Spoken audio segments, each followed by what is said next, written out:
Rob.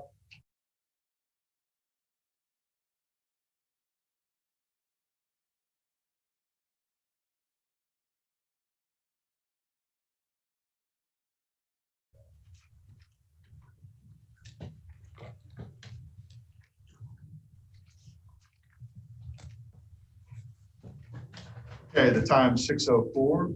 I'm going to call this meeting to order. We have two board members present in person and three board members on Zoom. So I'm going to determine that we have a quorum. And I'm going to ask that we stand for the Pledge of Allegiance. Pledge of Allegiance to the flag of the United States of America, and to the republic for which it stands, one nation, under God, indivisible, with liberty and justice for all. Please remain standing for a moment of silent prayer and reflection.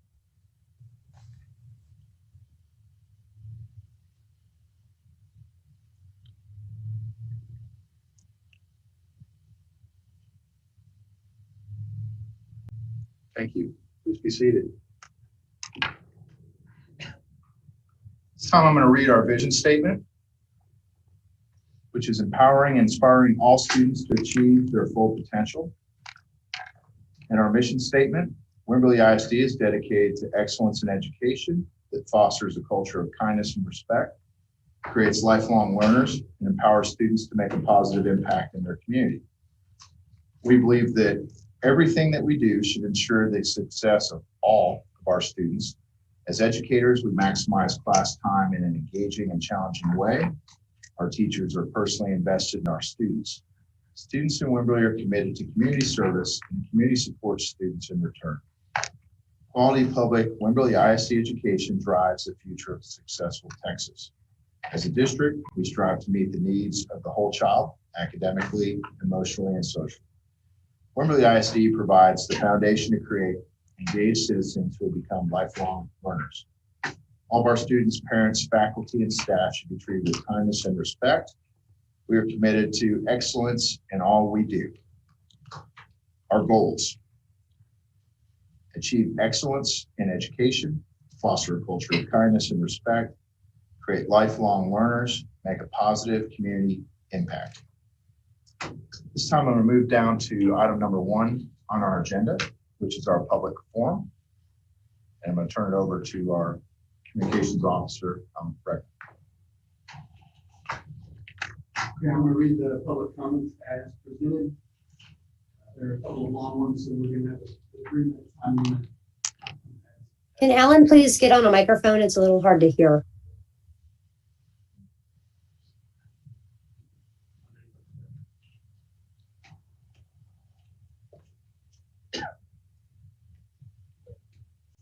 How about here? Am I coming through better? Yes, that's better. Thanks.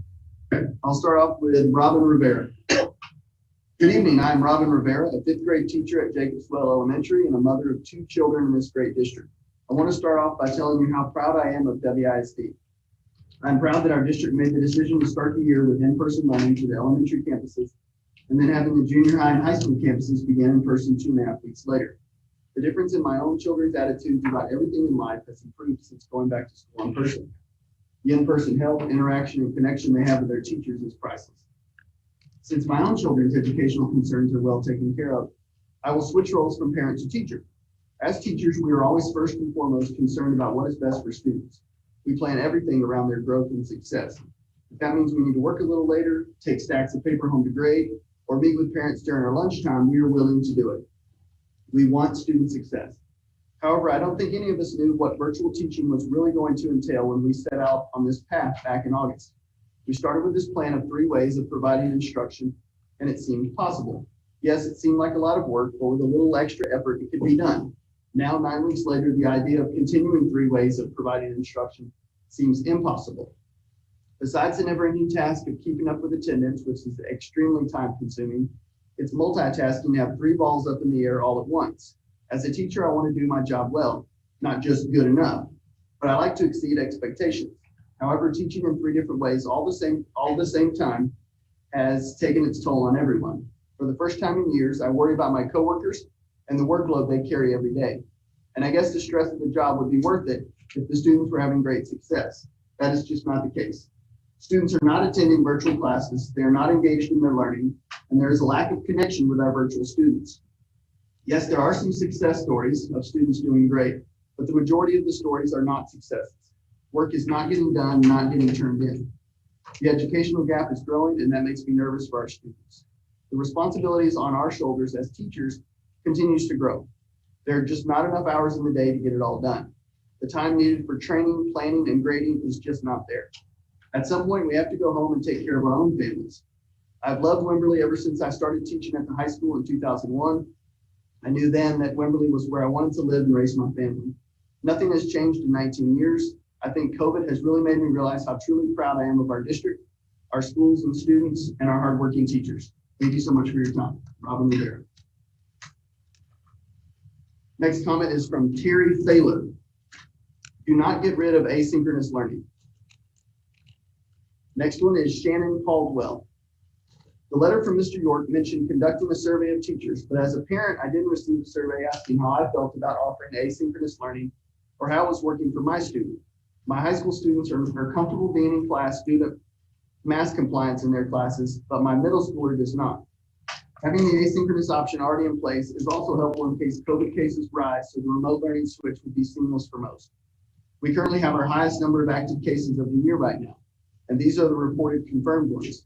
So is now really the best time to force people back on campus because they don't have internet available at home all day for synchronous learning. And she added, additionally, if it is so safe for students to be fully at school, why is the board still holding meetings via Zoom? Next comment is from Gianna Simpson. Taking away the asynchronous learning option is like taking away a working mother's ability to choose. Not all of us can be on at a specific time, but we would love the option to keep our children safe. I do agree with teachers that they are doing too much, but that isn't our fault nor theirs. The district should hire more teachers instead of wasting money on things that don't matter. There is always another way. The question is, are you guys willing to do it? We all have our thoughts about this virus, but to take away the option is far more important than you guys seem to realize. Working class families striving in this district deserve the option. And to announce this when coronavirus cases are surging feels very wrong. Flu season hasn't even really started. Blue Hole has managed to designate specific teachers to online, which seems to be much more effective. The majority of the people in this area do not care, nor do they think this virus is real, but believe me, it is. And many of us have seen it in person. No matter how few there are, some of us would like to see what happens in the next few weeks, and I think we deserve that option. Next is Russell Schubert. Eliminating asynchronous learning will be very difficult for us to manage. While I'm able to work from home, I'm not necessarily able to make sure my child is logged in precisely at 8, 12:45, 2, etc. My child is performing extremely well in the asynchronous option and has not missed a single day of school or any assignments. Changing the learning option of all based on the performance of some is unfair, and basing this on countless anecdotal stories is irresponsible. Share the data that was vaguely referenced in the letter from Dwayne York and allow the community WISD serves to share input so the board can make an educated decision rather than upset the routine our children are accustomed to based on a hunch. Announcing this on a Saturday morning before the board meeting on Monday is disappointing. This is sort of thing our federal government engages in to avoid controversy. By doing so, you have robbed the community of the right to have say in our children's education. Next one is Kelly Dean. I read a lot about feedback that was gotten from the teachers and admin and that it would be for them to stop asynchronous. However, what about the parents? As a parent, for me and my schedule, asynchronous is better and easier. I understand how this has impacted the teachers. However, you have to understand how this is impacting parents. I work until midnight, and with a child that has a learning disability, I need to be there to help him if synchronous learning in chosen this puts me personally in a bad spot. Next is Ann Dobbs. I do not oppose discontinuing asynchronous learning. I fully support anything that will help our teachers' workloads. They have been doing tremendous jobs during this pandemic. However, I have a concern about some aspects of the asynchronous format that I would like to see retained. In particular, the ability to check in for attendance and the ability to still access recorded classes online. My son, Sean Dobbs, is currently participating in synchronous learning at Danforth. His grades are exceptional and he takes mostly honors classes. The only concern I have about discontinuing asynchronized options is that when he has had to take tests at the testing center, he misses parts of 3 different classes. In order to meet the requirements for the classes he missed those days, he would check in asynchronously and was able to watch the class through that format, and therefore would not be counted absent or miss any homework assignments. If asynchronized learning is discontinued, it would still be important to have recorded classes online and some type of option to be counted present if you are required to take tests off campus or have doctor's appointments, etc. Thank you for the opportunity to comment. Sincerely, Ann Dobbs. Next is Lisa Gillespie. Please continue to offer asynchronous learning as needed for 504 plan students. This option has been a successful option for our high schooler with learning disabilities. He's currently making all A's and B's, which is a first in his academic journey. The learning is successful for him as he can complete the virtual learning in segments of time throughout the day and evening, stopping and pausing as needed to help with his learning disability. Due to the asynchronous learning option, he has not needed to be on any medication to control his ADHD and other learning distractions and disabilities. Please consider this option for families like us who need additional assistance during this COVID time period. Next is Melissa and Ryan Smith. Dear Mr. York and WISD school board members, we have 2 children, one that is educated at Danforth and one at Jacobs Well. Our daughter started off their learning modules as being synchronous students this year. In-person is not an option for us as we have family members that are immune compromised. From the beginning, our daughter struggled with being synchronous students. Our daughter at Danforth was glued to the computer for 7 hours, and then more with homework after school was over every day. Our younger daughter was getting very frustrated because she was a fast learner and was ending up just sitting and waiting on the computer for long periods of time for the other kids to get done with their work. Both girls have complained about synchronous learning being hard to focus on because of the disruptions in class and the teachers seeming to get pulled in too many directions at once. Our oldest daughter's grades suffered a lot from this in the first term. When we switched to asynchronous, she was able to concentrate and is now getting straight A's. Our younger daughter is getting straight A's as well. Logistically, synchronous learning was a nightmare for us as parents as well. We weren't able to have fast speed internet where we reside. So with 2 children streaming and us trying to work as well, it was too much for our internet to handle, and we weren't able to work at the same time. We own our own business and frequently have to pick up and leave for work. We can't do that and have children that are tied to their computers doing synchronous learning. We understand how difficult this year is for everyone, including our teachers, but we beg of you to please continue asynchronous for the families that are benefiting from it. If that module is discontinued, we are afraid that we might need to pull our children from public school and explore a homeschool curriculum, which is not something that we want to do. Thank you for your time and consideration, Ryan and Melissa Smith. Next is John Boatman. I would like to address concerns about crowding at the schools and spearing COVID. Next is Deb Burke. I have a junior at WHS who has worked very hard to be successful as an asynchronous learner. She's developing time management skills and social skills, communicating with teachers and tutors and advocating for herself in ways she would have been too shy to do previously. And she is not only succeeding, she's excelling. I understand that this style of learning isn't for everyone, but I don't understand why the kids who are successful need to be made to rethink all the strategies they've put into place when they aren't having problems. I also have a more practical concern.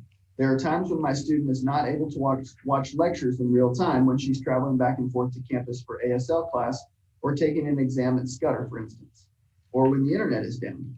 What backup plans will be put in place so that she doesn't fall behind in classes she cannot attend synchronously?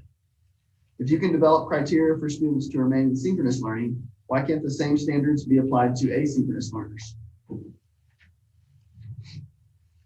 Next is Brian and Wynn Galpin.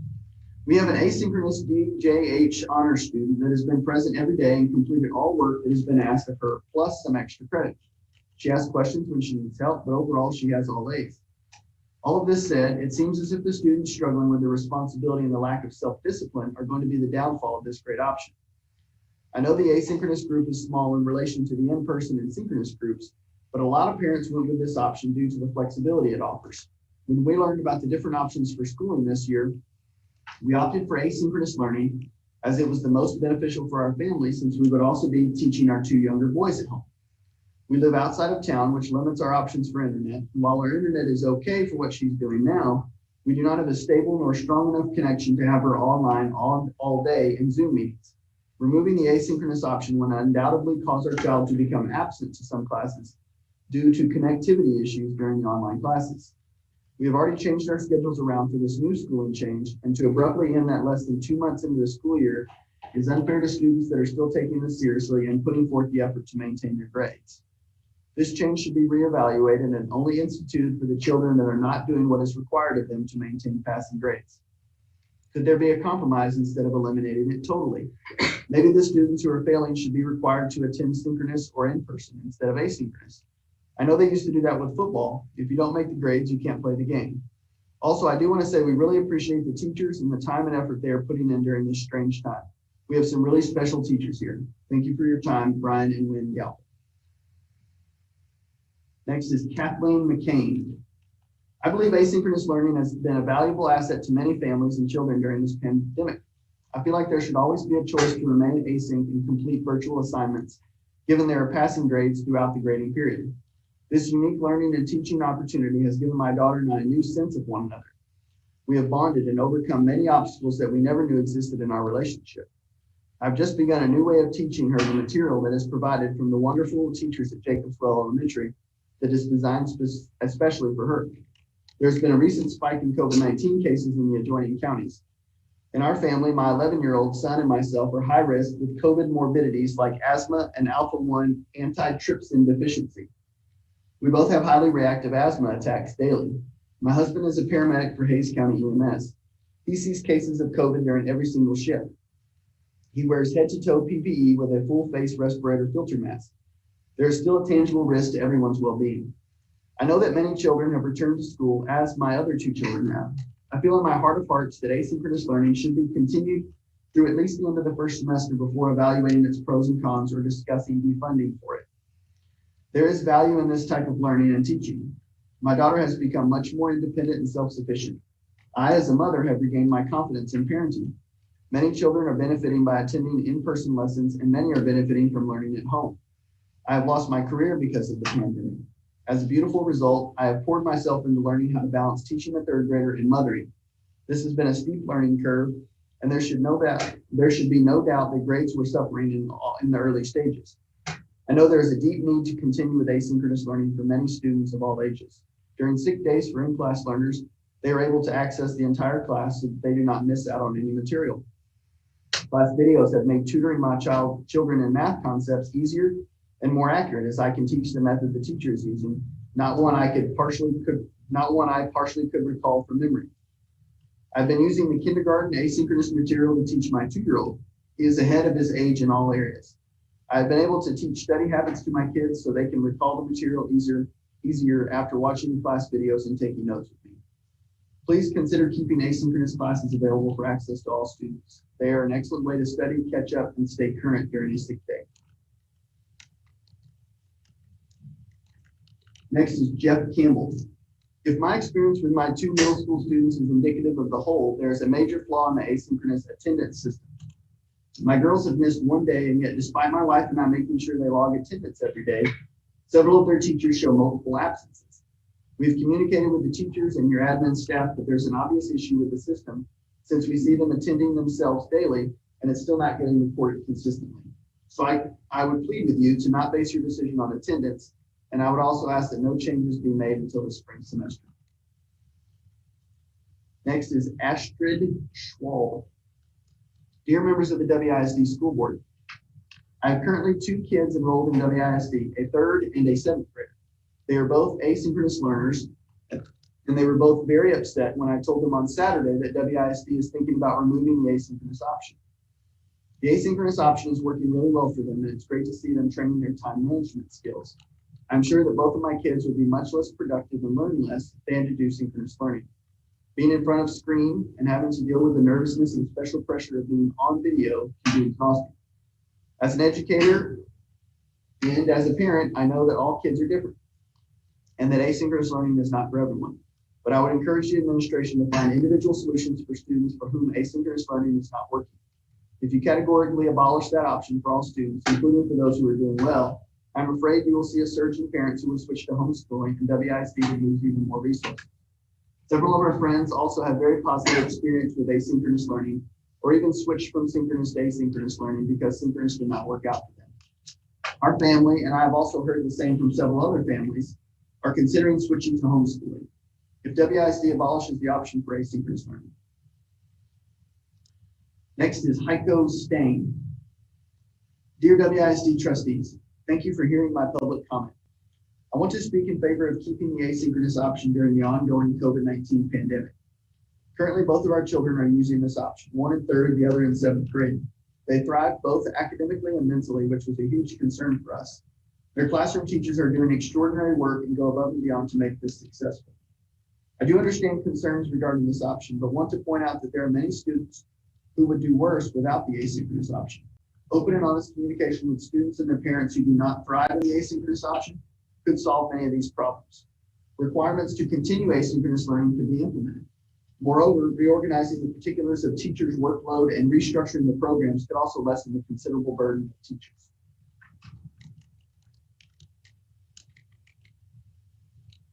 Next is Teresa Gill. Dear board members, I'm in favor of the proposal to eliminate the asynchronous learning option. As we've progressed through the first 9 weeks of school, it's become apparent that it's not ideal for most students. While some learners are proving that they have the maturity and organization to work asynchronously, the majority of them are not ready for this type of learning situation. In my experience, asynchronous learners have the most difficulty learning new concepts, following directions, and turning in assignments on time. I've had virtual meetings with asynchronous students who are not doing well. All of them admitted that they were not watching the posted videos of the lessons. Some of them weren't even looking at the posted notes. I have students who haven't completed work in 2 weeks. In addition to academics, attendance has also been low for asynchronous students. Again, this points to the level of maturity needed to work asynchronously. Admittedly, some of my asynchronous learners are wonderful about communicating with me when they need help. But because we aren't able to converse right away, it takes a lot of effort on both of our parts to clarify misconceptions. I find myself working at all hours of the day, knowing that I need to turn it off and focus on my family and myself, but it is difficult to do. A big part of why I became a teacher is to help others, and I can't seem to leave students waiting for a response, knowing they're struggling with an assignment. I know that I can't continue in this way if I want to stay well physically and emotionally. I've spoken with several teachers across various grade levels and campuses, and can report that I'm not alone. Teachers love their jobs, are motivated to provide high-quality education, and are dedicated to the success of their students. We've always been hard workers, but the current situation is taking a toll on our health. We can't keep up the pace of providing 3 learning options and still be the best version of ourselves. If we're not 100%, it's impossible to give our students 100%. I've seen great improvement from students who changed their option from remote to in-person learning. They are more confident, more willing to ask for help, and their grades have improved. I realize that the in-person option is not ideal for all families during this uncertain time, and I respect parents' decision to do what is best for the health of their families. An alternative to this is the synchronous learning option. Children who log in synchronously hear the lesson and questions asked by their peers, have the opportunity to ask questions as they are working on assignments, and receive immediate feedback from their teachers. Regarding technology, I know my classes may not be representative of the district at large, but it should be noted that 85 out of my 86 students have successfully logged in remotely. I feel confident the district will continue to provide viable options for families who need assistance with technology. I appreciate your consideration in eliminating the asynchronous option so that both teachers and students can be successful and maintain our physical and emotional well-being. Sincerely, Teresa Gill. Next is Jetty Watkins. I request that families who are thriving through asynchronous learning, passing grades, good attendance, be allowed to remain as asynchronous students. I have a 9th and 4th grader who are doing well as asynchronous students and would be negatively impacted if this option were removed. We would have to decide if it were in our best interest to remain students in the district. Thank you. Next is Eric Watkins. Asynchronous learning has been a great benefit to my sons, and I prefer it to be an option for the following reasons. 1, flexibility to learn at their own pace while still completing the objectives. 2, so many less distractions and drama when my children are able to get the task and complete on their own timeline. 3, my children are able to be more efficient by not sitting in on lecture. They have pursued personal hobbies and interests they wouldn't have been able to do due to time constraints. All children learn differently, and I've witnessed my children using asynchronous learning to not only stay active in their education, but be kids and have time to pursue their own interests. Forcing them on a screen for prolonged periods to watch lectures will have ranging negative effects, and I hope you do not cancel this great means of learning. Next one is Trina Tim2. I disagree with this proposal to remove. It is working well for us, and the camera logging into class proved troublesome for us. If the concern is the student falling behind, those students have options. Don't punish the rest of us who prefer the flexibility. We just settled into it. To change now would be just another adjustment. My son is learning skills he would not otherwise learn, like time management, problem solving, having to figure stuff out on his own and be accountable. These skills are very valuable. I like this method. It was made available to us, and I don't see a valid objective argument against it. Next is Vanessa Jones. I understand the concerns regarding the asynchronous learning. My children are currently asynchronous, and we have many issues that we deal with on a daily basis. We have 3 members of our family that are in the high-risk category for COVID, which is why we chose this learning option. Like many other families, we live out in the country and the internet is an issue. We have decent internet, but it will not handle both of my children online all day for synchronous learning. We're not willing to send our children in for in-person learning because 2 of us are on immunosuppressive drugs and 1 has asthma. Just 1 of us getting sick has the possibility of being detrimental to my entire family. If you take away asynchronous, then what option are we left for schooling our children?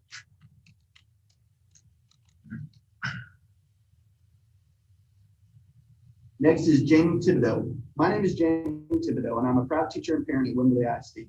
I'm proud of our district for being one of the first to open its doors to in-person learners and for being so proactive and supportive of our teachers, parents, and students. I'm thankful for supportive administrators and school board members who listen to our concerns and actively work for solutions. And I'm thankful for an opportunity to share what we are seeing with our students. First off, I have to say that online learning is tough. Being a parent who experienced this in the spring, I can say it takes a ton of self-discipline and self-motivation to truly thrive in that mode of learning. And I'll be honest, many students don't naturally have that type of self-discipline until they're much older. We saw a lot of this in the spring when some of our best students began turning in incomplete assignments and nothing at all. It was shocking for both teachers and parents when their usually responsible kids were missing assignments.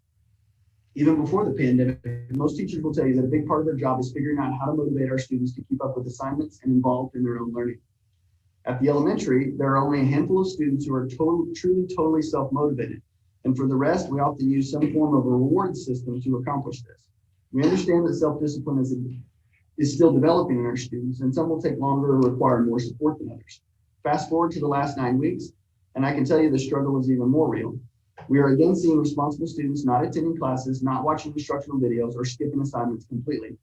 Teachers are flustered trying to figure out how to motivate students from across a computer screen when they have trouble even getting in touch with that student. Teachers are spending hours upon hours trying to connect with students and families and plan engaging virtual lessons. But if that self-discipline and self-motivation isn't already developed in these students, and most just aren't there yet, it's feeling like it's all or nothing. And the truth is, while we are beyond frustrated at the lack of control we have over any of this and the growing number of incomplete assignments we are having to track down, we know that it's hard even for adults to stay totally motivated when working from home. There are a few families who are thriving in this mode of learning, but it either takes super disciplined parents, which I myself would struggle to be, or super intrinsically motivated students. Teachers are struggling, students are struggling, and parents are struggling. And the gaps are growing. With each day that some of these students spend not engaged or connecting with their teachers or assignments, they grow another day further behind. We now have some students that are 2 full 9 weeks behind where they should be because they do not thrive in that form of learning. That adds up to half an extra school year behind. It scares me to death to think of the trickle-down effect this will all have in the years to come. The effect on teachers has been heavy. Never before have I seen a heavier workload placed on teachers in trying to balance 3 modes of learning all at the same time. Despite having to teach in a way we have never been trained to teach, a way most of us would never choose for ourselves, we are doing the best we can, knowing we are still expected by TEA to have all students show normal yearly growth, no matter which form of learning they choose. The weight of this impossible task is too much for many on a good day. Teachers are surviving day by day and praying for the light at the end of the tunnel, and we aren't alone. Teachers are experiencing the same thing all over the country. Look at any virtual teacher Facebook group, and you'll see countless posts of desperate teachers grasping for straws and trying to achieve the impossible. It's heartbreaking and inspiring all at the same time, but it's not sustainable. Despite our best efforts, we still have more failing students than ever. Something has to change. Thank you for your time. Next is Britton Husing. My family was thrown into a panic on Friday when word broke on Facebook that asynchronous learning was on the chopping block. A few hours later, when we received an email, we still did not feel well about this seemingly weekend surprise. I spoke to a few families of the asynchronous learning program, and they too felt panicked and shocked this wouldn't be an option. I understand the need to take care of everyone in the school system. It is obvious that teachers are stretched thin and doing the best they can given this unique situation. Canceling asynchronous learning, however, does not have to be the answer. With winter coming, the caseload of corona is being predicted to be as bad as it has been, and it seems logical to keep that system in place, anticipating the worst and improving along the way. My wife and I both have to work unpredictable schedules. Asynchronous learning has given us a peace of mind for our child's safety and education given our schedule. Although WISD's reported numbers have been surprisingly and wonderfully low, we are still insecure in how serious other parents in the school district are taking the pandemic and have yet to feel safe enough to even consider sending our daughter back to Jacobswell in person. We would much rather our child be at school, but given the above concerns, that isn't an option currently. Synchronous learning presents its own challenges for my family, as well as the other families I spoke with. For us personally, it is the daily schedule that presents issues. Since Corona started, both our jobs have morphed into jobs requiring us to be available to work at all hours. This makes the ability to be at home during synchronous learning a challenge. On top of that, our daughter is a very quick learner, and synchronous learning, when she attempted it, was very difficult to maintain her concentration since she usually understands the assignment in the first 5 minutes and finishes her assignments before the lesson is done. This leads to getting bored and potentially losing attention or checking out of class. Given no other choice, we would opt to maintain at-home learning and hope our schedule would be able to accommodate for synchronous learning. That being said, I hope y'all have received enough concern about canceling it that a serious conversation and an attempt to keep it is made. Perhaps evaluating which teachers thrive in the class and which have shown a capability to transcend into the online learning would benefit the system. In this way, teachers could be placed where their strengths are and not just where they are needed. We greatly appreciate the privilege of having our child attend Jacobswell and want to continue her education within WISD. I hope considerations are made for continuing asynchronous through the end of the year at least. Thank you for your time and consideration of this issue. Next is Monica Vickery. Hello, Board of Trustees. I'm the mother of 2 asynchronous students, an 8th grader and an 11th grader. There definitely has been a learning curve, this first 6 weeks especially, but I feel like we've done well, all things considered. As far as attendance issues goes, we have tried very hard to check in for everything and not have absences. It is hard though, when every day we have over 10 check-ins required between 2 students that are not always done in the same way or place. I understand teachers are using attendance questions to check in with how students are feeling and if they're looking at their work/lectures. But it does seem like those things could be done differently and the attendance check-ins could be simplified. I know that attendance is important and schoolwork is also, but tying it all together and making attendance part of the lecture recording, for instance, makes it very hard for a parent to make sure it has been done for 10 plus classes. I think it would be better and a lot less stressful if attendance was recorded in one place once a day for all classes. As far as the synchronous versus asynchronous choice goes, I'm not sure that we really have a choice there. We chose asynchronous schooling because the internet in our house is not very strong or dependable. It will not likely support 2 students concurrently streaming all day long. Requiring us to log in synchronously will almost certainly result in more attendance issues. As I understand from your email, we will then be penalized from doing synchronous learning and only left with the in-school learning option. I know that we are not the only ones in this area with internet issues. Other people I know chose asynchronous for this reason too. We chose at-home learning because we live with my mother, who is 75, has many health issues, and would not likely survive COVID. I committed to doing at least the first semester of school at home because of this. I'm glad that in-school learning has gone well so far, but I'm not sure that we're out of the woods yet with COVID. If COVID infections flare back up again, as they're doing in many places, including Austin, and school is forced to shut down in-person learning once again, it seems it would be better to fix the issues with asynchronous learning now rather than do away with it, leaving many families with no workable option other than withdrawing from school completely. I truly think that teachers have kids' best interests in mind and appreciate their hard work and efforts. It is challenging on my end as well, but people's lives potentially depend on us to mitigate risks and meet this challenge. I did not know that the options for learning this year were changeable, and I wonder at a Saturday morning email notice being sent out for a Monday vote. I also can't help but find it ironic that you all are having this discussion in a virtual meeting. Next is Courtney Gallagher. Thank you for the opportunity to send an input for the vote on async. Also, thank you to the teachers who've been given a monumental task. I have an enormous amount of respect for them and all they are doing. I request you continue the option for async. Right now, async is tough. It is tough to figure out where the attendance is for all the classes, and it is tough to know if all assignments are complete. I have 4 kids in 3 different schools with 3 different methods of async. That is fine. Different ages have different needs. 1 is thriving, 2 are doing well, and 1 was a mess. 2 are now back because transmission levels are low, and my student that struggled just needed the socialization aspect. However, if there's an outbreak that sends the students home, there's no way I'll be able to keep them enrolled in school if sync is the only option. My internet cannot take it. We already have to deal with multiple crashes every day, and I've had to purchase an additional hotspot along with our personal hotspots in order to do async. I suspect there's an attendance issue as well as a completed assignments issue with the async kids. My middle schoolers struggle even with me being heavily involved. The parents have to be teammates on async, and the following will help my students and me. 1, attendance needs to be its own assignment with a due date every day, not an exit ticket or a check that you watch the lecture. Do that separately. Not in resources or class materials are posted, an assignment with a due date. 2, anything a student has to do needs to be an assignment with a due date. Again, not posted, not buried in the lecture, an assignment with a due date. These 2 things will put everything the student needs on their dashboard and on their to-do list. The student and parent can easily scan her or his student's logins to check that everything is completed. I expect you will find a strong correlation between the attendance and completed assignments for classes that do this and classes that do not. The teachers are doing a wonderful job. Async is challenging due to process, not parent, student, or teach capability.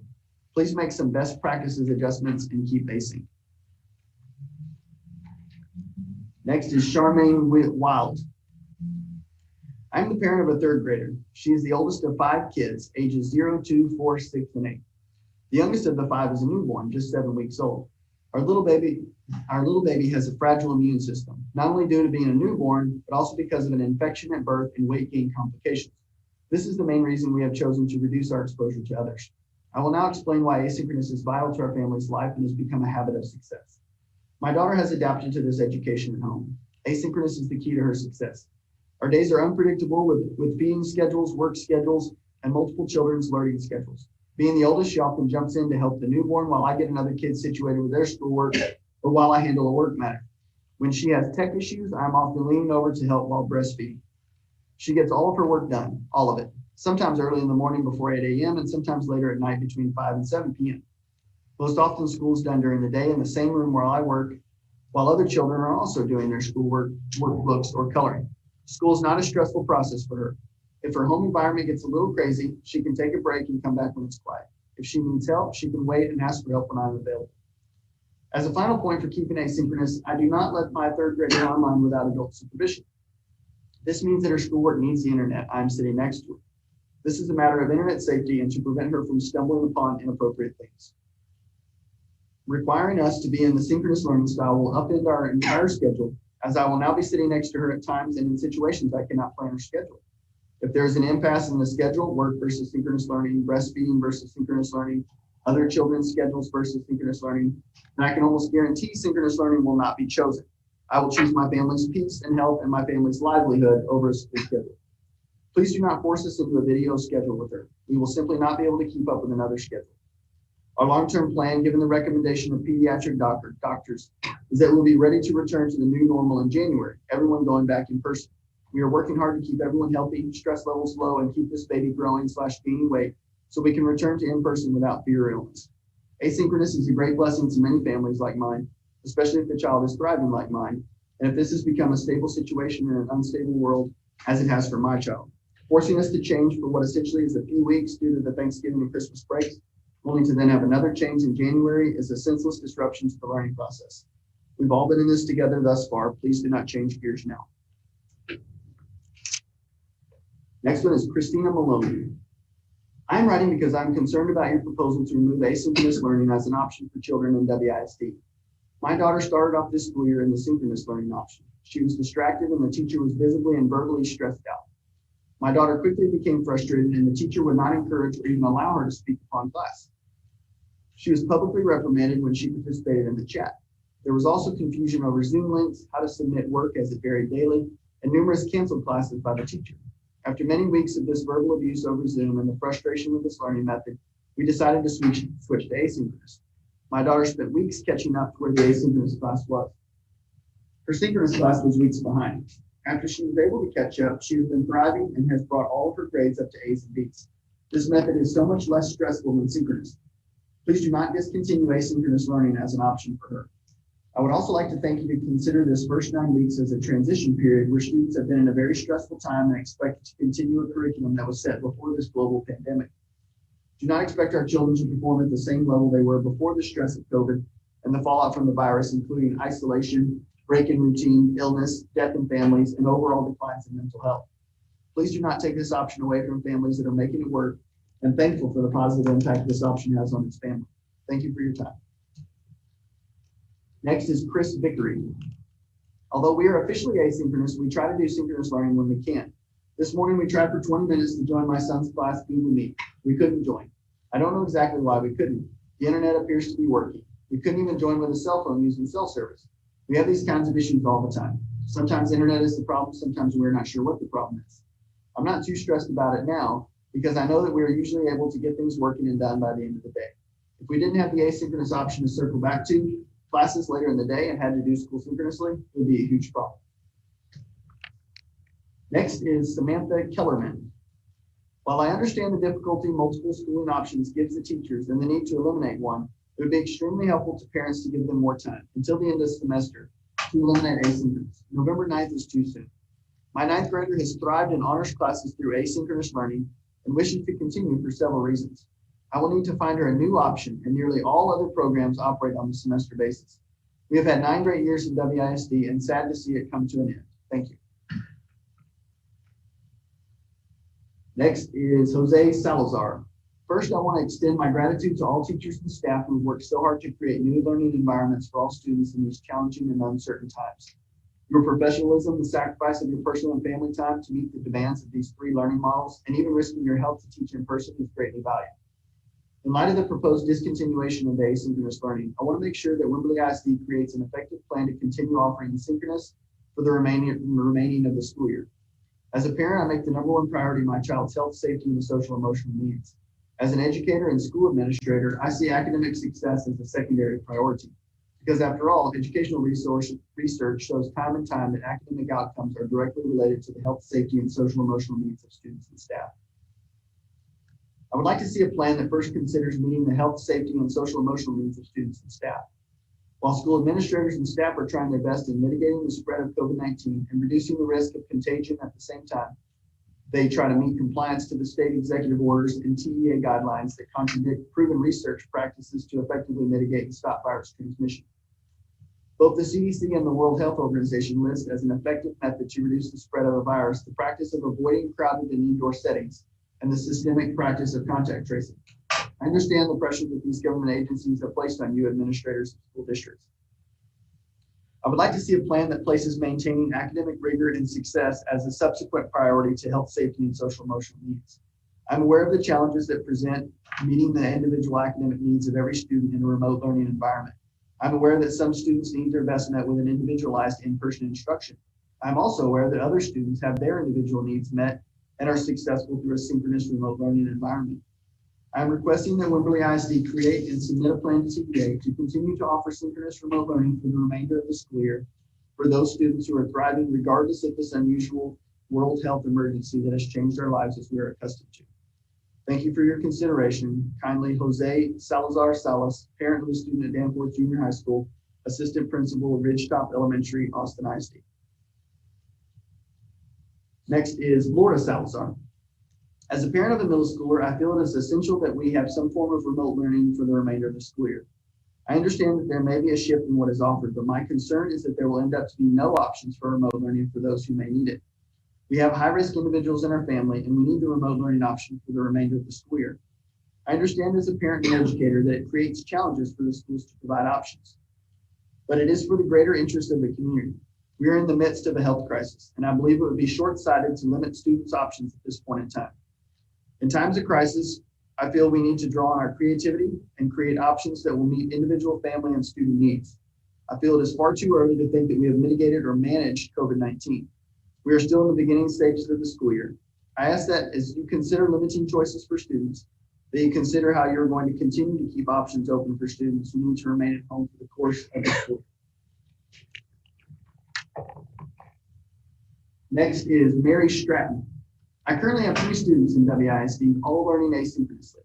It has worked well for our family. They are all getting A's and at this point have great student-teacher relationships. We do not have a strong enough internet connection for all 3 of our children to be synchronous learners. We have to space out the Zooms and lessons throughout the day in order to make it work. We've been happy with this arrangement. We are not comfortable sending our children back to in-person school yet. If you take away asynchronous, we'll be forced to send them to school, which is something we are not comfortable with yet. Next is Caleb Hall. Good evening. I would like to comment on the potential removal of the asynchronous learning option and encourage the board to approve its removal. From a teaching standpoint, it's been quite disheartening to try to teach the asynchronous learners. I truly believe that the key to success in education is the positive relationship that the students build with their teacher and with one another. I've seen the majority of my asynchronous students struggle academically and emotionally. It is difficult to be a teenager and have the discipline and motivation to independently learn and complete assignments while being disconnected from class in virtually every other way. Asking them to do this for multiple classes is just not realistic. The ability to communicate effectively with these students who have been struggling has been near to impossible. It's tough as a teacher to see your kids overwhelmed and falling behind with really no way of our choosing to help them to be more engaged, when you know that the fact of the matter is that you have no relationship or foundation to build on with that student. While synchronous has also had its own challenges, being able to engage with students on a virtual level at least every other day is leaps and bounds the better virtual alternative. While it does take some creativity in the classroom to engage these students effectively, the fact that they are in class gives them the chance to get immediate help and feedback. As a teacher, you get to have live conversations with them and can put a face and a voice with a name. As refreshing as it is for me to get to have them participate in class, I know that it must be just as meaningful for them to get to be a live participant as well. They're able to be engaged in real time and have conversations with their peers. Even virtually, I think this is such an important part of the social emotional aspect of school. From a time standpoint, putting together engaging lessons for the asynchronous learner is by far the more time-consuming task. It has been much easier to find ways to get the synchronous learners involved. In addition, the time you spend putting together lessons for the majority of asynchronous learners, at least in my experience, is unfortunately mostly wasted, as evidenced by the lack of work and poor performance. Teachers at WHS are going to do whatever it takes to help students learn. And if that means more work and more time recording lessons for asynchronous learners, then so be it. But if we're going to do what's best for kids, most teachers at WHS are going to support the removal of the asynchronous learning option. We are ready to take on the challenges that synchronous learning sometimes presents, or the larger face-to-face class sizes, in order to have that real-time contact with our students. I know this has not been an easy year in many ways, and I'm sure that your deliberations will also be challenging, but I truly believe any move that allows a teacher to be in better contact with their students is one that is best for both the teacher and the student in WISD. Thank you for your service, your time, for having these difficult conversations, and for your commitment to our wonderful district. Next is David Burns. I truly sympathize with teachers who have had to make such drastic changes in the way that they conduct their business each day in the classroom. The pandemic has been hard on everyone, and I fully understand that for most things, we are trying to do our best in unprecedented times. I also fully understand that as we experiment with different options available for our children to receive their education, these ideas and concepts will need to be massaged and worked out as we go. My son is a senior enrolled in the asynchronous learning option. He chose this option after it was made available by you all, the Wimberley School District, before the beginning of the school year. With this option, he was able to obtain a full-time job with the state, where he is making a good paycheck, providing his own health insurance, paying his own bills, and investing in his own retirement plan. Oh yeah, and paying taxes too. Isn't this exactly what you all hope for every student that graduates your school? My son has played by the rules. He has A's and B's, and now you're all going to pull the rug out from underneath him because the majority of those students enrolled in the asynchronous learning option are failing. So he is punished because of others, whom I guarantee you could have identified by past performance, should have never been allowed this option in the first place. I ask you to consider not throwing the baby out with the bathwater. Allow those who have played by the rules and done what has been asked of them to continue. This should be considered a privilege. Those who fail to work hard and make passing grades should be required to either attend in-person or synchronous classes. Life-changing decisions have been made because of the options you all agreed to at the beginning of the year. If asynchronous learning is taken away, my son will no longer be attending your school district. He will not be walking the stage with his friends whom he has attended class with for the past 13 years. I ask that you do the right thing for those who have worked hard and played by the rules. Thank you, David Burns. Next is Ingrid Rushford. Education is not a one-size-fits-all venture. While I understand that some children/families may have difficulty with an asynchronous schedule, there are many that do not. And in fact, this option is helping some families to not only navigate this unprecedented time, but also to excel. We are all trying to do the best we can in this pandemic, and forcing kids and families that are doing well to make a change, yet again, is unfair. Setting criteria for success in an asynchronous, synchronous, or in-school education program is an understandable necessity. But please allow the students that are doing well to continue in their current programs. There is great concern as we move into flu season for students, teachers, and administrators alike. This is not the time to rush into change. This is the time to continue moving forward cautiously as we continue to assess this virus and continuing pandemic. Thank you for your time, understanding, and consideration. Thoughtfully submitted by a concerned parent. Next is Meredith Davenport. First, I want to express my gratitude to the WISD school board administrators and teachers for all you have done to support the education of our youth during this unprecedented time in myriad modalities. I'm a parent of an 8th grader at Danforth, a 10th grader at Wimberley High School, and a 4th grader. I'm also a physician who has been working on the front lines of the pandemic since March, and am acutely aware of the anticipated surge in cases during the winter months. As a family, we've been very mindful of how we are choosing to educate each of our very different children during this time. At each step, we have weighed very carefully what is best for each child, our bubble that includes high-risk individuals in our community. For my 8th grader, after allowing the school to streamline its processes while using synchronous virtual learning, we transitioned him to in-person school at the end of the first 6 weeks. My 10th grader, however, has confirmed that she is not ready to return to full days of in-person school due to COVID concerns. From her virtual classroom, she is observing inconsistencies with mask adherence. She has had the same experience at the testing center. Interestingly, she is participating in theater as an extracurricular activity and is finding mask adherence more consistent in this environment. There are some classes that invite synchronous participation, such as her AP World History. Other classes have been difficult to attend and learn from in a synchronous format when the teacher is understandably focused on the students in their actual classrooms. For such classes, she has adapted by attending them asynchronously and has been able to be much more productive with her time. This has resulted in more family time, for which our family is quite grateful. I'm concerned that if the only virtual option available to her is synchronous, that her time will not be best utilized, that she will spend more time after school completing assignments, and that we will miss out on much coveted family time. I recognize that I do not have the perspective of the teachers and that juggling 3 modalities must be quite challenging. I would encourage the district to consider having set staff persons specifically in charge of the asynchronous learning program at the high school. I would also suggest that the asynchronous program be a privilege and not a right. If students are not attending classes, then they lose this as an option. If they are not able to maintain grades and have had a staff person ensuring there are no access issues as the etiology, then they lose this as an option. Virtual learning for 8 hours a day synchronously is a challenge. I personally learned this recently while attending a 3-day virtual medical conference. In some cases, it is an inefficient use of time and does not achieve the end goal, which is optimal learning of a particular subject. The families that have chosen to keep their children virtual have made these decisions mindfully.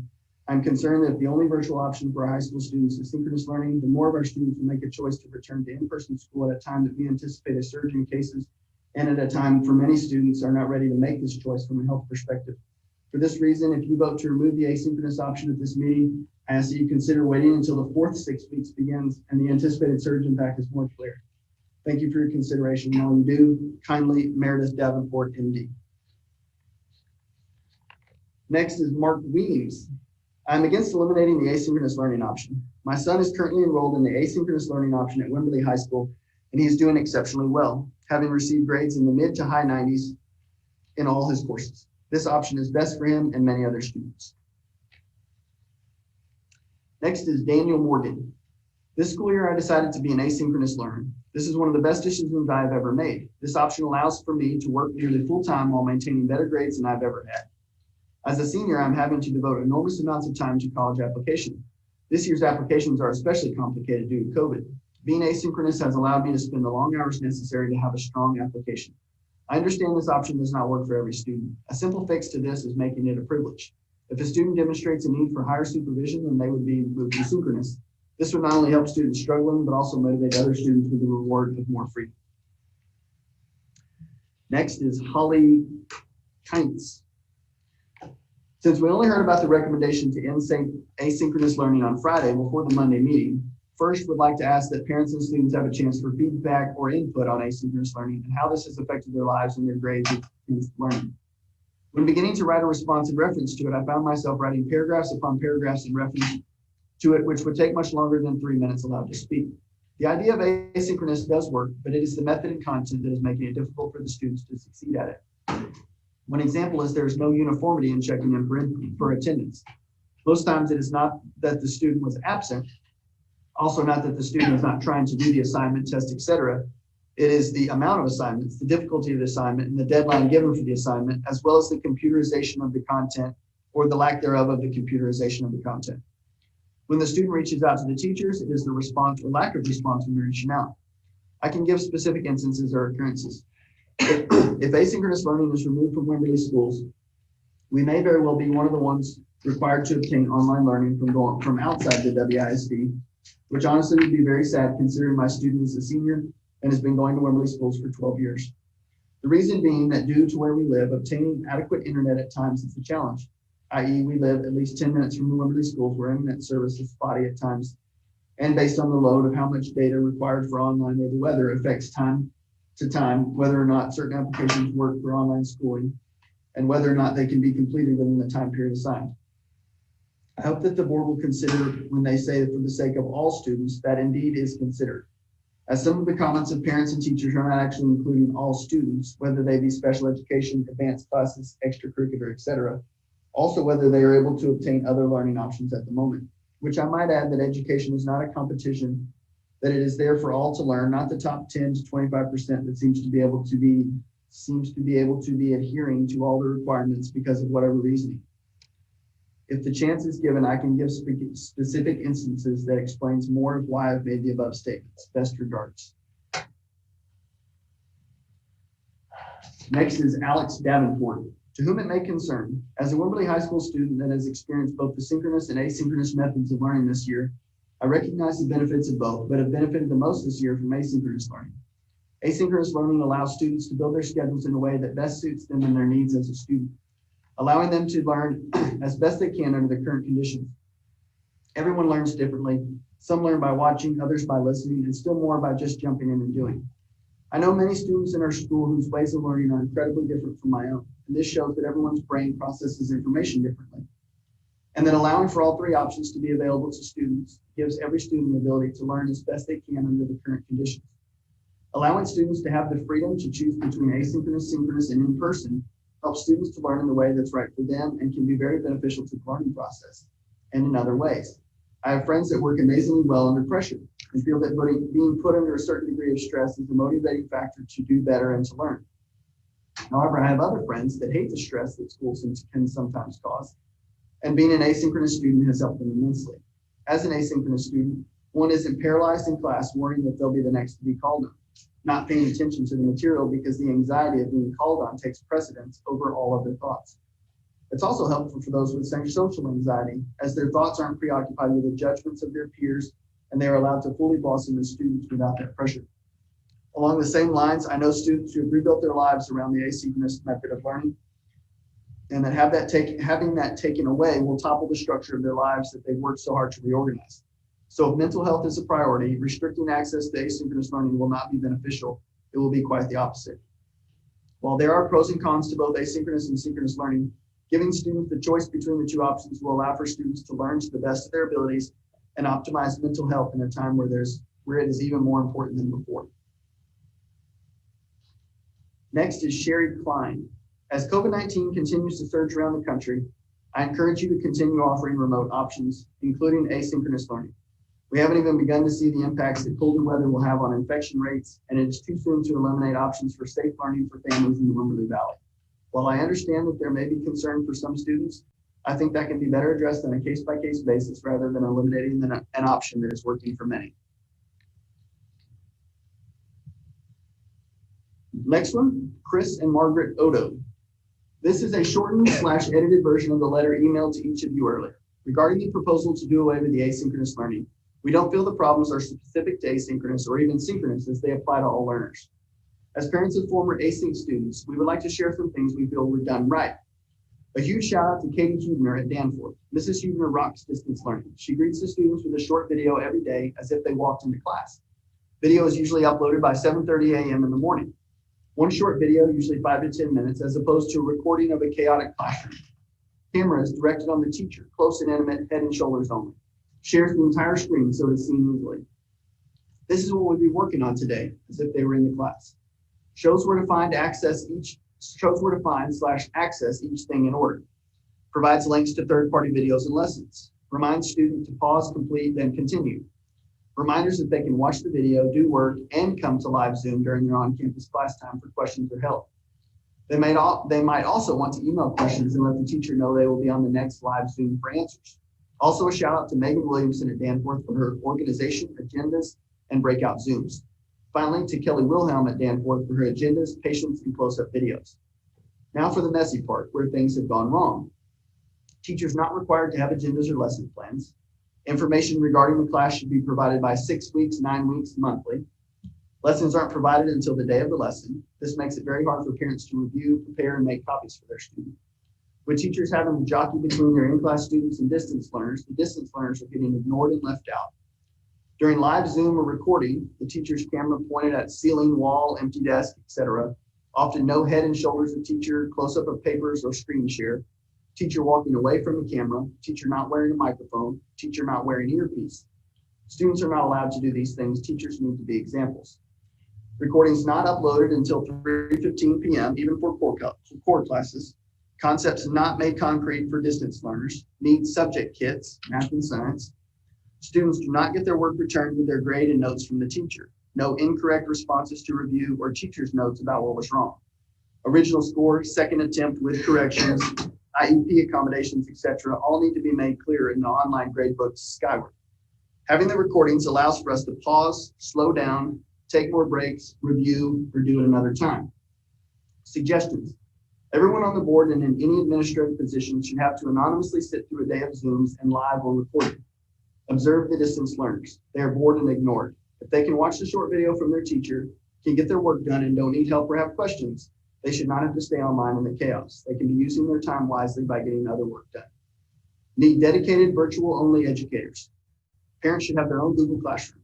Teachers should be able to provide parents with info to assist parents in learning of their students. Included should be anything needed to be printed for the week. Answers, keys, tips, and tricks for those lessons, or review of previous content, reminders of key content for quizzes and tests. That concludes the public comments. Thank you, Alan. Appreciate you reading those. We're going to take a break after number 3, after our bond update. But I'd like to push through our consent agenda, item number 2. We have a motion. I would move that we approve the consent agenda. We've got a motion to approve the consent agenda. Do we have a second? I'll second. Any discussion? Hearing none, all in favor, raise your right hand. That's unanimous, Scott. And we're going to move over to item number 3, then our bond update. And Dwayne, would you like us to turn this over to? Yes, let's Bob? turn it over to Bob, right? I'll try to be brief. I'll start with Scudder. There's 2 open items at Scudder right now. One is to make some revisions to the bathroom and change the fixtures out to full-size fixtures in the portable that was relocated to the high school. Eddie and I met with the contractor this morning, gave them direction on how we want to proceed. Plumber has the fixtures in hand, so hopefully that work gets done this week. The other item is to add a separation wall and a doorway. I think it's designed to separate the alternative placement area with the rest of the school and the cafeteria area. We resolved that issue too. They just need to get the door and the hardware in place, so we're looking at 2 or 3 weeks to get that work done. Both of these items are covered under the Balfour Baden GMP. At the primary school, the big issue's been millwork. Martin Talk hired the Taylor Company to complete the millwork. Taylor is a really highly respected firm. We couldn't be happier about that selection. So we're anticipating the quality to be very high. Taylor's down in Seguin. They gave us a schedule a week ago Friday.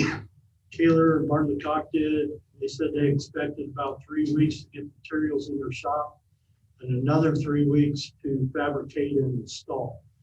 But in the meeting today, we learned that they've already started receiving materials. We expect to see some of that arriving on site at the end of this week. So it may be a week or two ahead of the schedule that they plan. There are a few other pending items out there. We're just waiting on some materials, hardware revisions to some of the doors, exterior doors that don't currently have hardware on them, some added water hydrants around the exterior of the building. We're looking at the cost to demo the house. The prices on that both under $20,000. We're looking at the playground relocation. There's a couple other desired changes that the contract will price for the school district's consideration. There's also a pending item that the Blue Water folks have asked for, and it's to provide digital monitoring of different parts of that system. Puts it on a dashboard. It's for information gathering, and that's something I think we have to have a conversation with them about. The price is about $25,000. It's not budgeted. So we'll set up a conversation with them to see if their desire to participate in the cost of that item. I have a few items here as part of this section. I'd like to go ahead and go into those. We had 4 items that required board approval. These would be final changes to the Bartlett Cock contract, and I'd like to just briefly touch on these. The first item, RCO 054 revised for some added ramps and handrails, primarily at the pre-K playground. The ADA inspector, once we moved the fence out to give better access to the pre-K playground to the exterior bathroom, we had to provide ADA accessibility, required a fairly long ramp and handrails. The other items were just some added handrails out around the bus drop-off area. They were required by the ADA inspector, but we think it's a benefit because it's going to protect against a couple of high curbs that students can walk out off of on that side. The next item, this is an item that's been pending for quite a while with some changes to the on-site sewer facility system. Basically, it kind of doubled the layout of the drip lines and required a different sequence of operation to get this work done. Originally, this price was up around $60,000, but it came in at $26,000. This is an item we've had budgeted all along. The next item, item 3, I was questioning whether or not I need to bring it to the board, but just kind of erring on the side of being conservative. This is basically we took out the fall surface, supported place fall surface from the play and park contract. We took $89,000 out of their contract, added it to the Bartlett Cock. So theoretically, or realistically, it's an add to their contract, and I felt like the board needed to see that. But we wanted to give it to the local guys. They're located in Driftwood. They've got a good product, so it was an offsetting cost. It doesn't affect the bottom line. The last item you've heard me mention the last couple of meetings, this is the distributed antenna system that the fire marshal has requested. It allows, it's a repeater system that allows better communication for first responders within the building and within and outside the building. We were looking at the possibility of that being around $150,000. The final price that came in about $75,000. We did not have that budgeted as of early August, but in our last forecast meeting, Mr. Santiago and Mr. York, we put $100,000 in the budget forecast for that. So we managed to come in a little bit lower than that. Sorry I'm going so fast, but I'm happy to answer any questions about it. Questions? Yes, sir. All of those items that you just mentioned are within our current bond prices. So these are not overages, if I'm tracking with you correctly. That's correct. Yes. We've been forecasting these costs, except that DAS system, which we added to the forecast a week or so ago. So yes, sir, these have all been budgeted. All right, thank you, sir. Any other questions? The motion? I would make a motion that we approve the change orders as presented by Mr. Farmer. Second. Motion and second. Any discussion? Thank you, Bob. Hearing none, all in favor? That's unanimous. Thanks, Bob. Appreciate the explanations and all your hard work. Ryan, thank y'all for being here.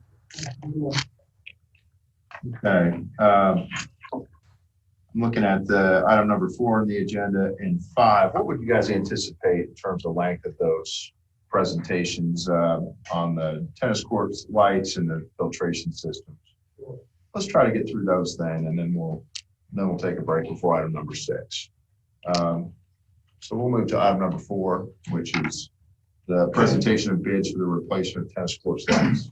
Yes, so I sent to you guys both bids in my report, and so the FSG bid came in at $94,989.75. That does include pole inspection. However, I was told by Eddie that that does not include anything that would need to be done to the pole. And then Hellas's is $134,110.26.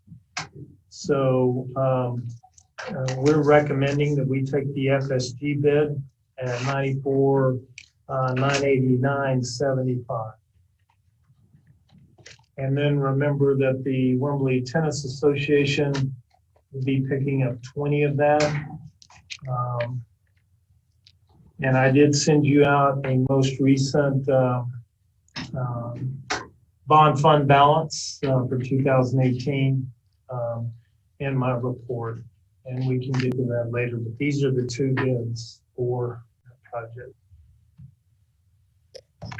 So Dwayne, you said that the FSG does not include any poles, anything being done to the pole. So is the Hellas quote exactly the same, like in terms of what they're quoting us for?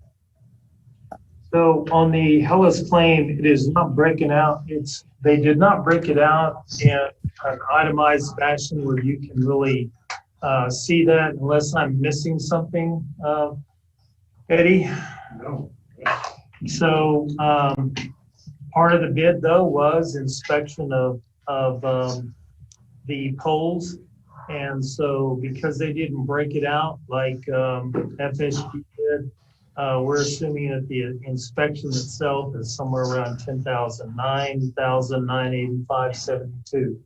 They did not break that out in the Hellas proposal. But they were made aware of it. Did you hear, Eddie? Yes. Eddie, say that again so that. I said they were made aware that that was part of the quote that we were asking for, is to inspect the poles. So Hellas was. Hellas. I just can't find the Hellas sheet, so I just wanted to make sure that it was apples to apples in terms of what they were quoting on. They were all quoted on the same specs, requested in the same quote, which there were 7 respondents and only 2. These 2 were the only 2 that gave us anything back. Hellas just 1 sheet, where FSG gave us 50. Sounds decidedly more thorough then. Thank you. I'm just curious, we replacing most of this, or are we adding lights and capacity? It's all replacement,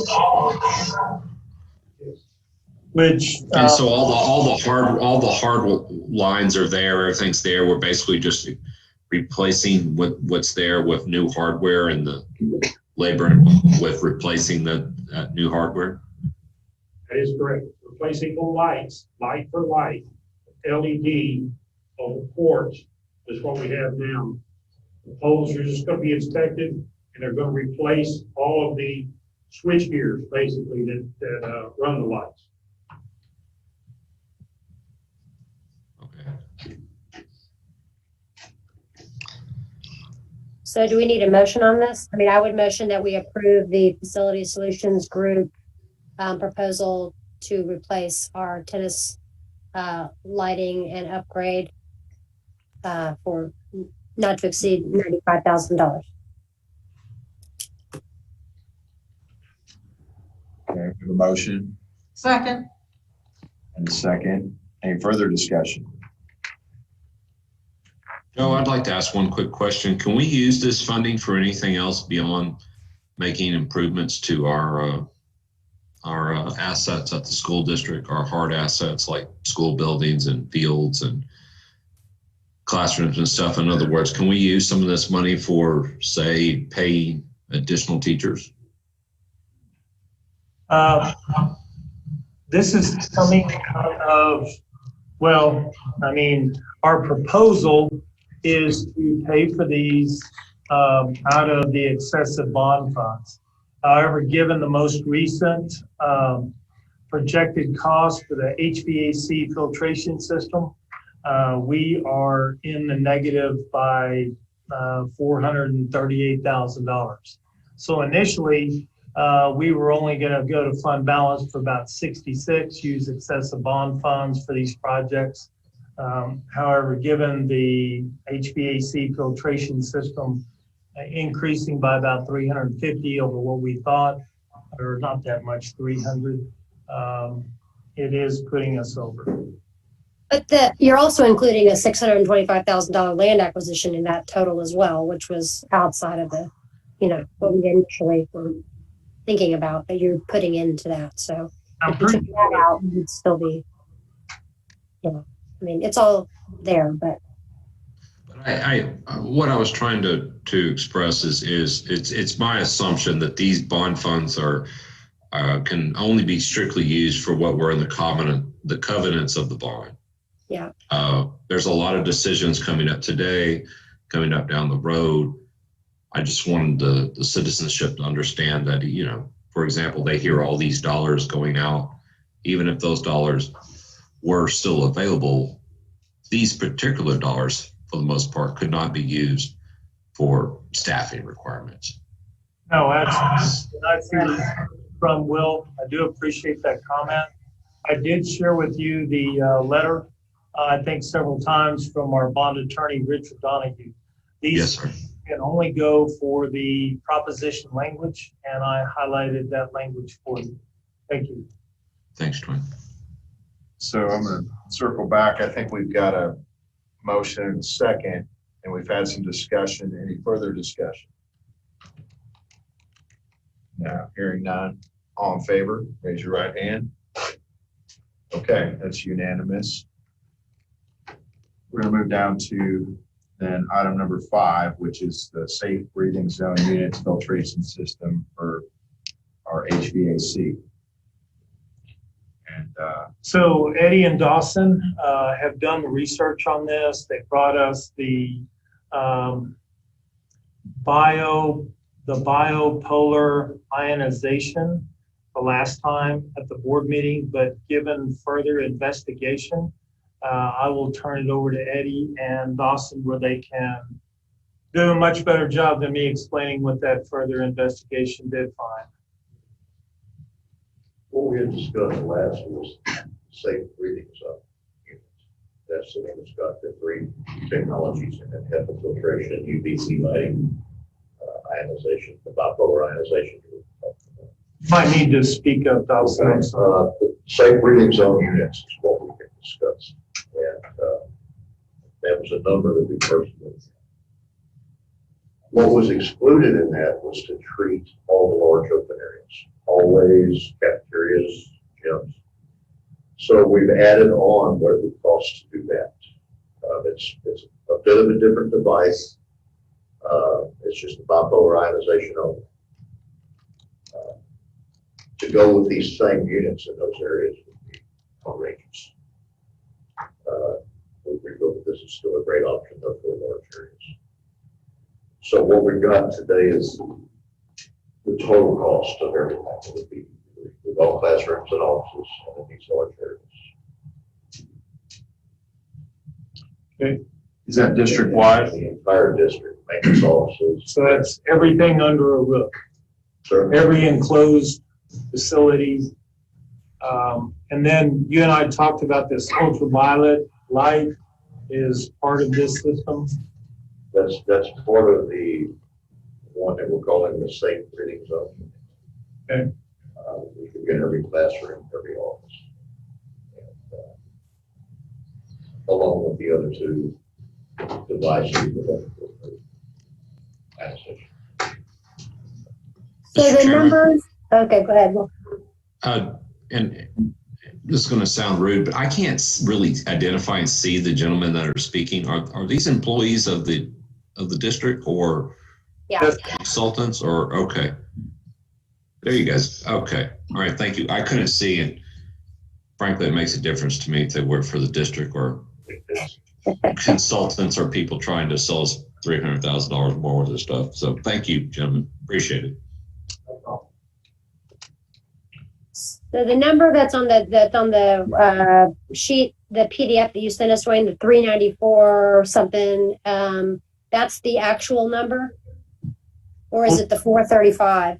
Yeah, 435, 295, 55. Okay, all Yeah, right. Okay, so the spreadsheet is correct then. yes, ma'am. Okay, thank you.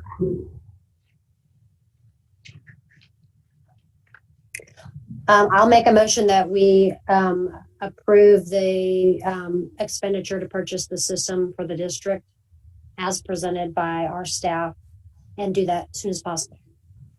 I'll second for discussion. Got a motion and a second. Any further discussion?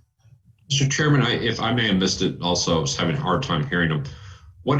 How did we go from 150 to 430?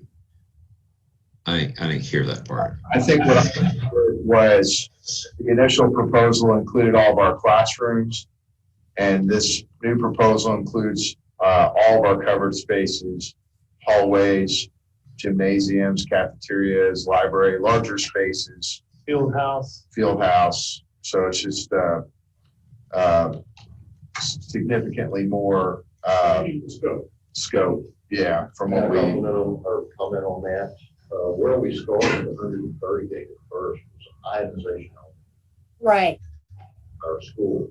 Then before we had met the second time, we were introduced to the safe breathing zone unit device. Right. That moved from 138 to, I think there are 370. Now we're incorporating in ionization for these large areas, which then adds on to that. So, Will, there was a middle step. We started at the 150 or so, and there was a middle step, which he just cited. So we didn't leap that far from 150 to this proposal. Okay. Yeah, thank you, Rob. I think I forgot about the middle stuff, but Yeah, I was at that special call meeting we had, so. okay. Also, have we gotten any references from people who are actually using this system? And what are the maintenance costs, the long-term costs that we're aware of that's different than our current cost associated with our system? Okay. This device is not new. Each of the three technologies that are in it have been used in hospitals and clean rooms for many years. What's different about this one is combining of the three. And that's relatively new. Somebody put it all in one box, basically, is what they've done. Coronavirus brought that about, trying to find something better than what's been going on. So, as I understand it, we're actually going to be the first district in the state to do this. The only references I saw were hospitals, clean rooms. In fact, I don't remember seeing anybody else on that. I'll break down each of the three devices in this box. Then we can see that they've been in use for a long time. UVC lighting in hospitals. Yes, sir. Filtration, we've all heard of that. Mhm. Translation itself is fairly new, but it's improving. It's improving itself.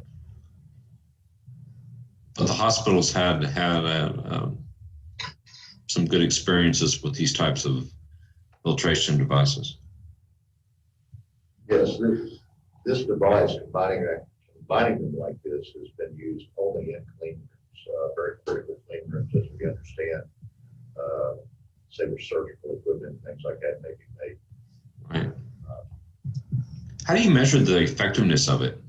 Like where we start today and when the system is fully functional, and then ensure that we maintain the functionality of the system so that it continues to bring the added benefit that we're looking for in the district and in public health and this investment? ISS, it was pretty ironic because I did ask Dawson, I'm not sure how you test air, and especially how you test for the contaminants of virus and all the different flus. And so he added to his research and asked that question. There's very special equipment test for all that. And Joe Fly Company, that's our filter company, who's providing these. They've already agreed that they're going to offer testing for us to prove these, or not to prove them, to see that they, so we can see the job is being done. Now, for ongoing maintenance, that will be us. Filters and UVC lights change maybe once every year and a half to 2 years. I'm just interested in your research. Did you find any service companies that come in and do that testing beyond the distributor? I did not look beyond Joe Fly that they can do that. I can look. I know they're out there. Yes, sir. Thank you. Seems to be a strong correlation when this system is installed in the rise in GPA, attendance, and more. It's absolutely amazing. That's not historical. I made that up. Just make sure everybody understands. Just a little point of levity, okay? That's the hope anyway. That's our goal.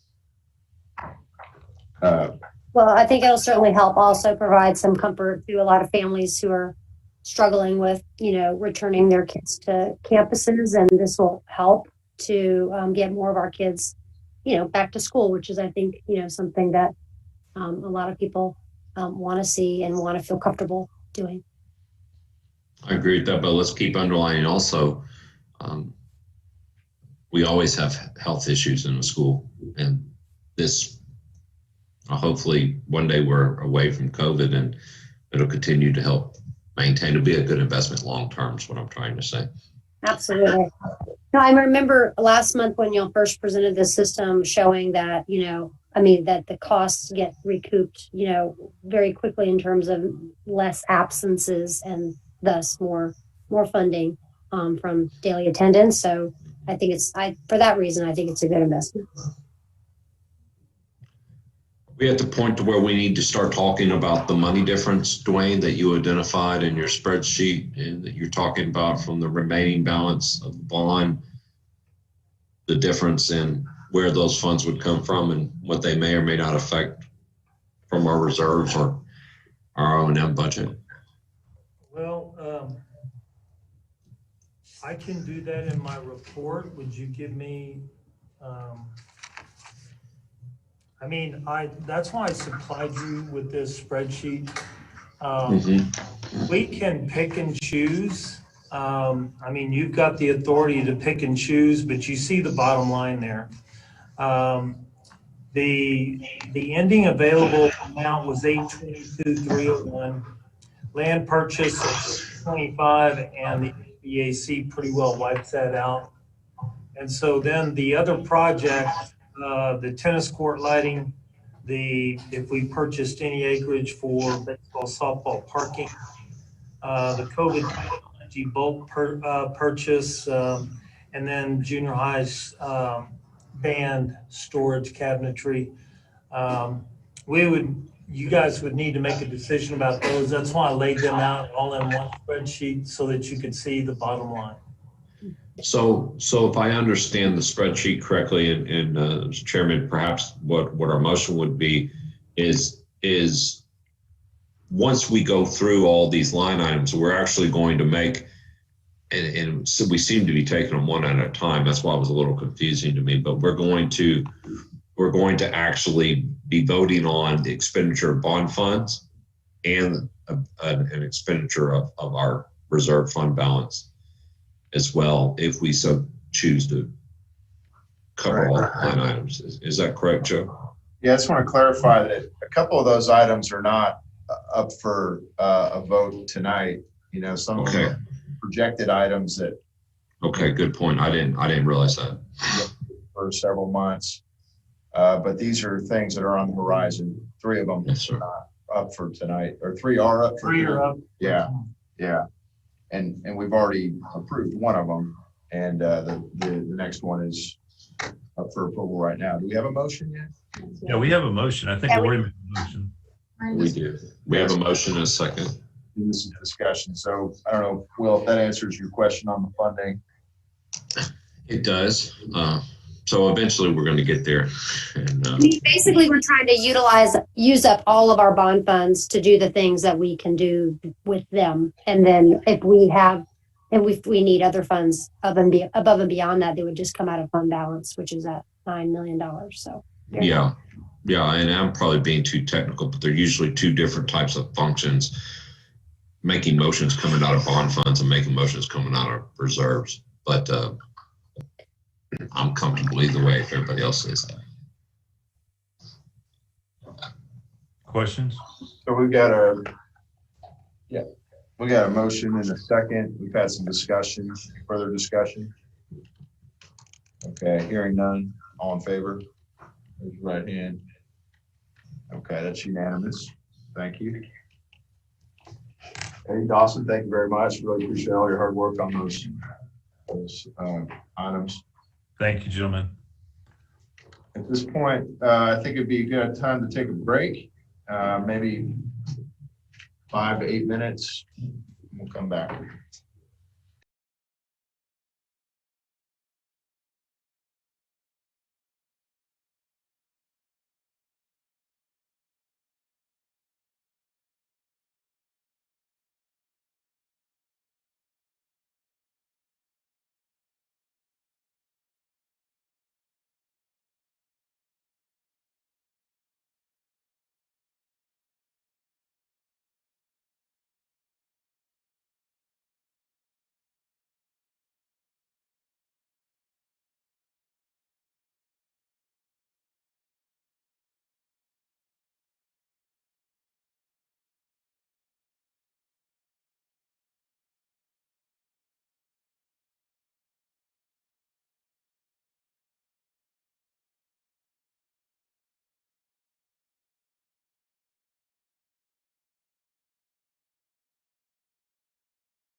Okay, the time 7:51, we're going to reconvene back into open session. And we're going to move to item 6 on our agenda, which is the presentation proposal for elimination of asynchronous instruction delivery.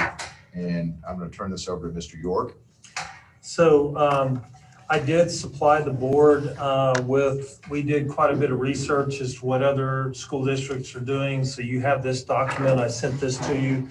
But before I say anything, I really would like for each principal to give you kind of a snapshot of what asynchronous has become on their campus.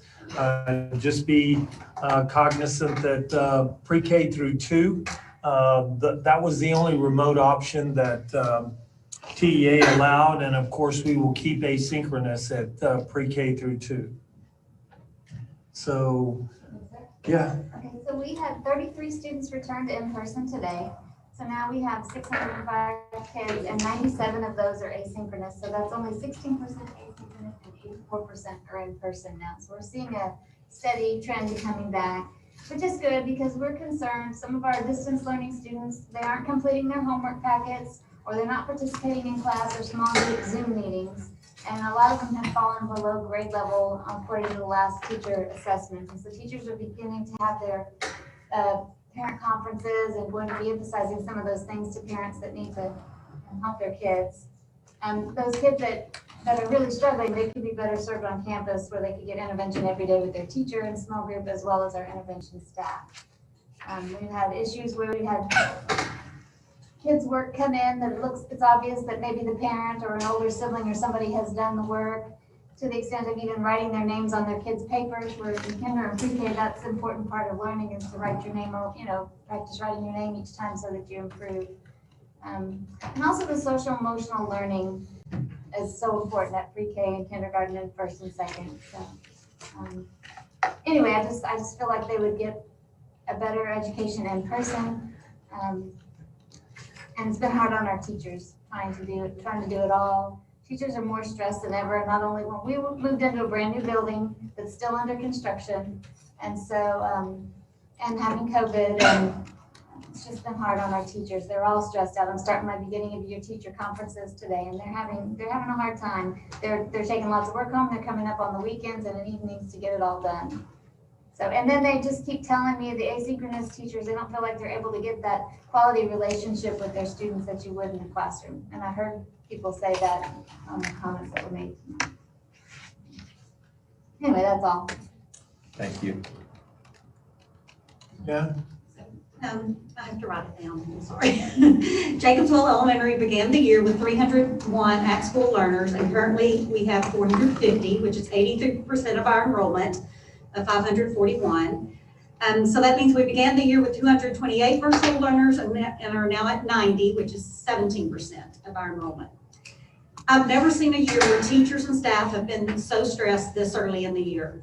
My virtual teachers are facing 3 different modes of teaching, trying to connect with students and build relationships, which is a huge part of the school experience that helps cultivate the student's social and emotional development.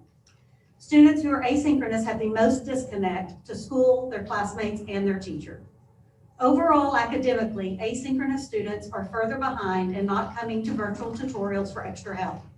Teachers are reaching out to parents and students, inviting them to help sessions with very few students showing up. The number of missing assignments in asynchronous as of last week was 237, with 163 missing synchronous assignments. Even though our grading period ended on Friday, I still have teachers reaching out daily to parents and students trying to get assignments done before grades are due tomorrow night. Every missing assignment is another time the teacher has to reach out to the family, look for the assignment on Google Classroom, and revise their gradebook. My face-to-face teachers are seeing students being added to their classrooms weekly, which in elementary school translates to another first day of school for the class as students get familiar with their routines and get to know their classmates. This constant adding to their classrooms causes a disruption of the learning process. Even with help sessions before school for the teachers started, for the teachers on how to best utilize Google Classroom, new software, and the new cameras, there's been much to learn as we go. how to convert in-person assignments to virtual, how to create assignments and lessons that will be effective virtually, how to best record and upload lessons, and many other things that have taken experience to learn and to perfect. All this while teaching in 3 modes, trying to make connections with students, and trying to meet with small groups of students to ensure the most effective learning takes place. The teachers are also receiving 2 to 3 times as many emails this year over years past. A 1-hour conference time is not enough to make plans, meet with parents, grade papers, look for missing work, answer emails, go to the restroom, make copies, meet with their teams, and the many other things that must get done in the day. Therefore, much of this gets delegated to after school and evenings after families have been fed and kiddos are put to bed. One of the biggest concerns JWE has is that many asynchronous students are not seeming to have help guiding them through this process. Many students are doing things on their own without parental supervision. They are being supervised by older siblings, or they are the ones supervising younger siblings. Developmentally, 8 to 11-year-olds do not have the time management skills, the skill to determine effective study skills, the self-discipline or the self-motivation to navigate a 7-hour learning day. This is something that the teacher at an elementary school helps cultivate every day, so those skills grow and become more routine by junior high, which junior high helps cultivate them even more for high school and college. While learning is best face-to-face, in person, we understand that every family has to make the best decision for their family. The synchronous learning option at least allows the student and teacher to interact with each other and build a relationship. Eliminating asynchronous will allow teachers more focused time for all their students, therefore enhancing the students' learning. Thank you. Through Alan's voice a while ago, we heard from some great families that are obviously being successful with asynchronous. And I know that that is out there and that is happening from time to time. But largely the asynchronous group on our campus has not been successful. And the teachers are, the evolution of this is that the teachers want to do everything they can in their power to make a family and a student successful. And they are giving everything. And she just read a lot of great things about what teachers do and the efforts that they go to. But that asynchronous model is forcing them, like she said, to answer emails at all hours. And so doing that the first week of September, and then the first week of October, and then doing that into February, and doing that is just a drain on our staff. And you know, we want our staff to give the very best that they can to every student that we can. Like I said, clearly that does work for a small percentage of families, and that's great that that has worked for them, but that is not working for our entire campus. And you know, my heart kind of goes out to some of those stories that we heard that where they have figured out a way to make that work for their family. But I don't think that's sustainable in the long run for our teachers and how it's just wearing them out. We've got to think about them for next month and for February and April and on through the rest of the school year. Thank you. I think that there's advantages and disadvantages going last one. Most everything's advantages. All the good stuff's been said by these people around me, which makes it hard for me to give much additional information other than that the high school sentiments are very similar to what's been expressed by the other campuses and very well also by Greg, and with the junior high and high school being very similar in regards to the quantity of classroom, 7 teachers at the junior high, 8 at the high school.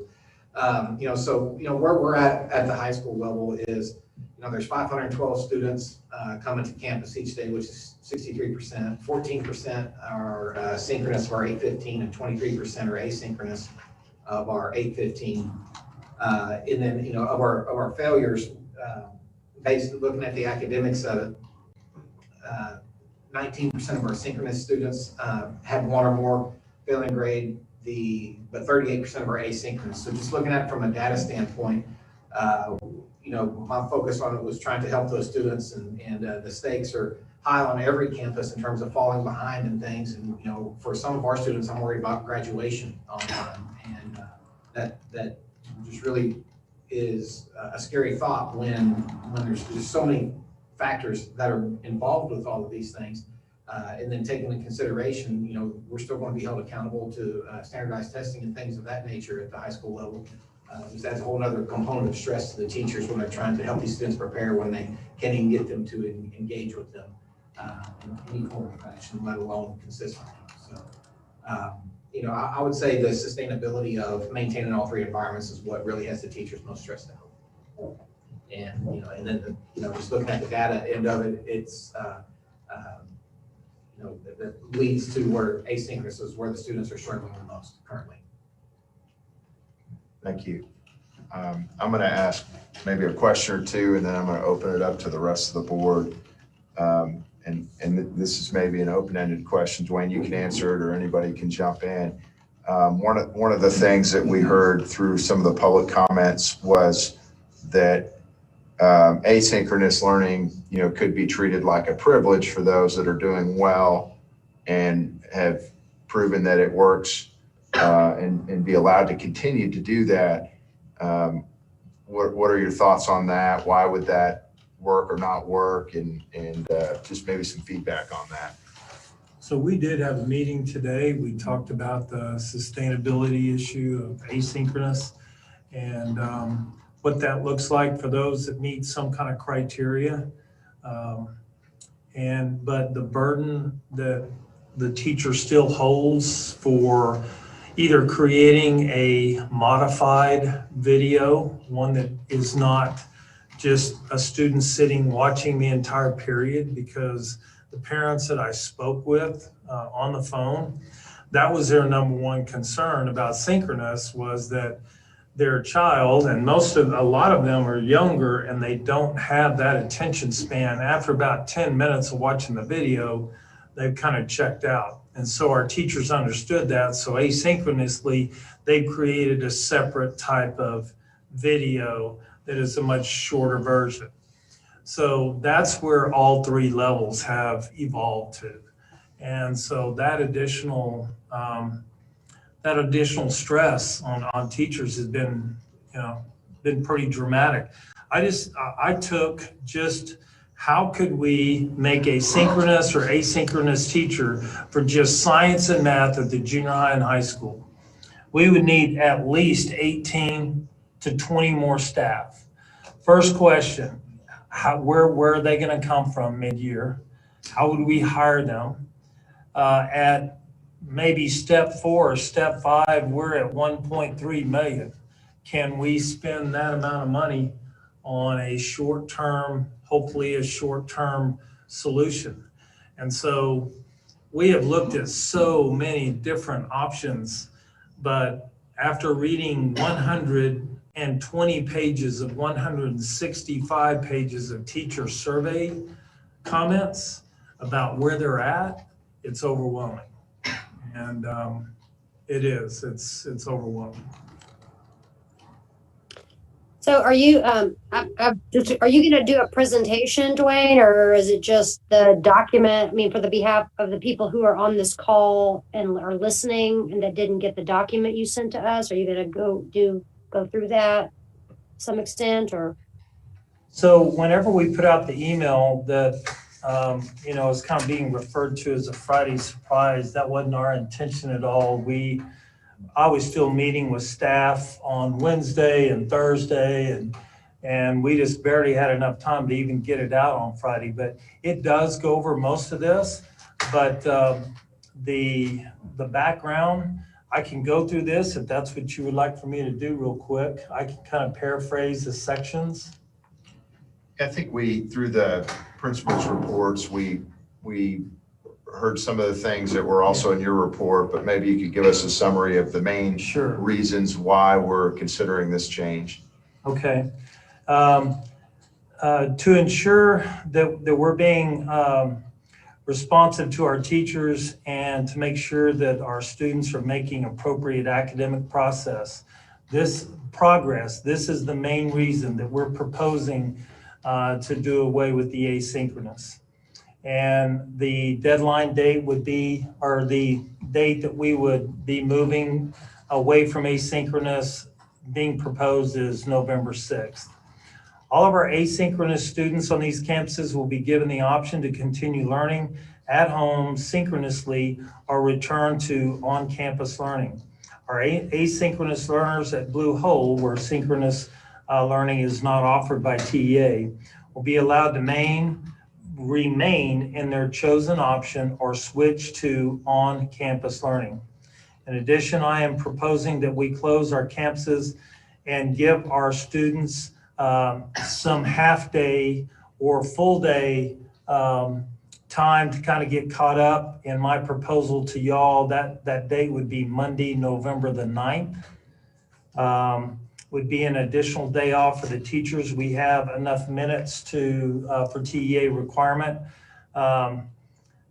Because one of the things that I heard through all these surveys is that they've got to have time. And seriously, if you really read through these survey comments, it's obvious that they need time away from everything. They just need time with their family. And so we already approved that in the consent agenda. So that's already happening, right? The November 9th thing?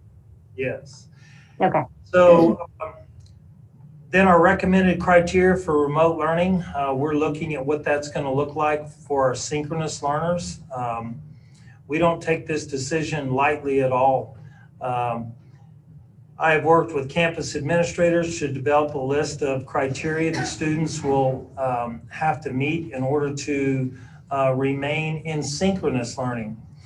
These criteria at this point is students must maintain at least a 90% attendance rate, no more than one absent day every 2 weeks for the fall semester, and a 94% average for the spring semester. At the junior high and high school, attendance is required also per period. If a student is failing one or more course that is a core subject or required for graduation, high school level and Algebra 1 and Spanish at the junior high, they will have until the 3-week progress report to raise this grade to a passing grade or be required to return to on-campus learning. If a student is failing 2 or more courses that are core subjects required for graduation or Algebra 1, Spanish 1 at junior high, they will be required to return to on-campus learning. Pre-K through 2 students must participate in remote video calls and turn in weekly packets in order to remain asynchronous option. So, can I ask a quick question on the criteria? Sure. So I think criteria is reasonable for sure. I'm curious as to why you have a 90% absence for the fall and why do you have 94 in the spring? That seems relatively arbitrary. Yeah, so I'll be real honest with you. Whenever we, especially the parents that I have talked to, many of them are planning to come back at semester. And because the number of students that we have now with even jobs, that's concerning. We wanted to make sure that they were attending regularly. If you'll notice, the one thing that we did not do is we did not put a grade restriction. That we struggled with, and I felt like that's up to our teachers. When our teachers feel like that they are no longer making progress, then they're to contact that parent and then go to that principal, and then that will be part of this criteria. That's why this is still pretty much a work in progress, if you will, because that's one bullet that we did not add is we just said passing or failing courses. Okay. All right, you can go ahead, continue.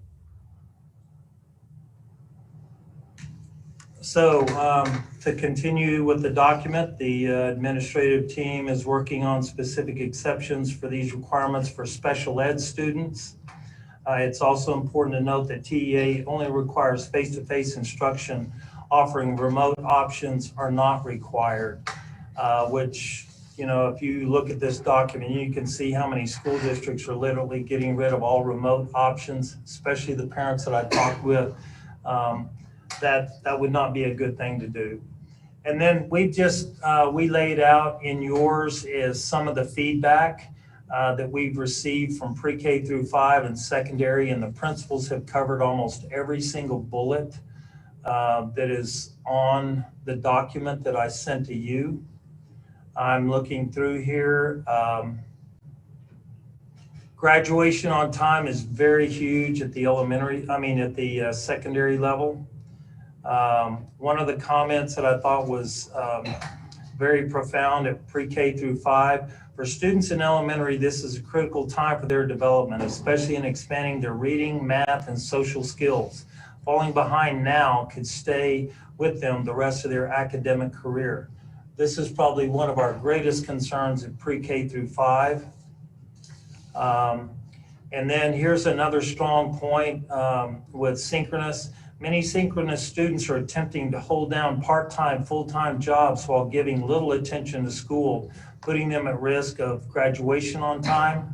And then to date, TEA is still requiring the administration of STAR and EOC. These tests are concerning for teachers. Several of these EOC exams determine whether or not a student passes or fails a course, and therefore could jeopardize them as far as graduation goes. So we just pretty well, to sum it up, the bottom line is we must take care of our staff so that they can take care of our students. And we must make sure that our students are given the best opportunities to meet the academic progress standards that they need to meet. Eliminating the asynchronous method is a good step in showing our teachers we're listening, and a proactive measure to give our students the best opportunity of success. I do want everyone to know that I guess this really started probably March 13th. But we have met with individual teachers, department chairs. I've had faculty meetings. My faculty advisory committee has met on several occasions. And during some of those conversations, one of the teachers made this comment: attempting to teach students in 3 different methods is like texting while driving. Sure, it's possible, but you won't be the best driver you can be or the best texter you can be while trying to do them simultaneously. So, you can tell the frustration in our teachers. We've been trying to do the best job we can for the last 9 weeks to do all 3, but it became obvious that our staff and student progress shows that this is just not sustainable, and it's not the responsible thing to do as a school district, in my opinion. We had talked about maybe starting this at semester, but fearing where some of our kids are right now in terms of graduation is very, very alarming. And why would we, given that point, that's a good point that I have a question about, which is, doing this literally with, I only found out about this proposal on Saturday morning. And so, literally doing this within a week and kind of cutting these people off. Again, we heard from 40 plus parents about how they like the asynchronous and they need it for various reasons, for, their internet situation or, their work-life situation. And so I feel like doing this so quickly is a problem. And I'm wondering, why couldn't we at least let the students who are succeeding asynchronously, at least finish out the semester that way and go ahead and implement the criteria to bring the failing kids back into school or to synchronous? Well, I don't really have a specific answer for you other than what I stated before. The stress level on teachers, but the most alarming thing is student progress. And even as I talked to Dara and Suanna, they have, these gist meetings where they meet one-on-one with parents, and we have all of these different With teachers. with teachers, yes. What did I say? Parents. I meant teachers, I'm sorry. And, just looking at academic progress, it's like we felt like if we don't stop this train, where is it going to be at semester? And so that's kind of the train of thought. But I mean, again, for the students who are succeeding and those families who need more time to fix their internet issue or figure out a new way of, dealing with their situations, and you're giving them a week basically to figure it out. Is there not some room in here for, giving this at least to the end of the semester while bringing those kids who are failing, go ahead and require those criteria, and failing kids, they're going to have to change. But if you're not failing, going ahead and giving those families options. Okay, well, one thing is it's not 1 week, it's 3 weeks from today that would happen. So it's a 3-week process. Okay. I think there's also a concern as to, where do you draw that line? How do you administer that? Is that, in trying to make things easier for families, which, I understand those are some very real concerns that were voiced by those families in those public comments.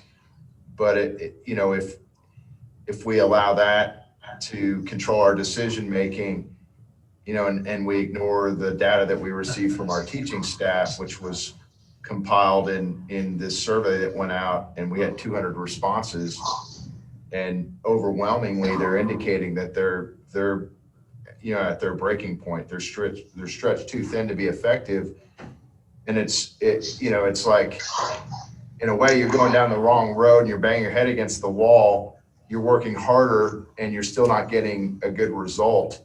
I mean, that's incredibly frustrating, for anybody. And our teachers have been kind of dealing with that situation in this environment. And it's not ideal. Listen, ideally, we would continue to deliver all 3, but we're getting a unanimous recommendation from all of our 4 campuses that this is the direction we need to go in. And I just, unfortunately, it's not a great situation to be put in, but I don't see how we can, second guess that. Joe, may I ask a question? Academically, have we seen improvements from when we started than where we are today? I would, and I have an asynchronous child, I have a synchronous child, I have a child that is going to school. So I've had some personal experience with all 3, and thank goodness for my wife. But I would assume that it started off very poorly, and that it has continued to improve, would be an assumption.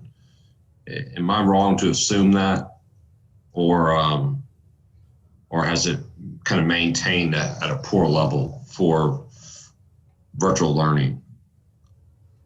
Principals, I if can you speak guys. to the kindergarten level. We have some kindergarten students that are asynchronous that still only know 4 or less letters at this point in the game, which is very concerning. And they're not returning their packets, and so those we're allowing huge gaps to happen. And some parents are doing an amazing job, but there are some that are just not doing much of anything, and that's sad for their kids. It is, and there is some self accountability here as well, although I know it's tough on a lot of people. Does anybody else have any comment on that? Are y'all saying you see no progress from virtual learning from the day we started to where we are today? We haven't got better at things, and the kids haven't gotten better, and the parents haven't gotten better at what they're doing? Well, can I clarify that question? Do you mean specifically asynchronous learning? Or Well, just, I mean, Really all of talk the about above, but that's fair, Joe. Yeah, asynchronous. I guess I'm trying to, again, I'm making an assumption. People didn't start off well. My household didn't start off well at all. It's gotten better. I assume a lot of people are that way, both on the teacher side, staffing side, and on the student / parent side. I think from the group that we heard from, that Alan read those, there's been improvement. Those families have figured that out. They have figured out a way to make it work for them, and it's sort of working for them. We certainly heard about some attendance problems that are still there and some issues that are still around, but I think that group has figured out a way to do it academically. This afternoon, after I got done with lunch, I talked to 4 different parents who said, I'm done with asynchronous. I'm bringing them back. I would like them. Well, 2 of them are coming back tomorrow, and the other 2 are going to come back Monday because they just cannot take another day of asynchronous. So that's one side of it, that they're not being successful. They're tired of failing, and they want to be back in person.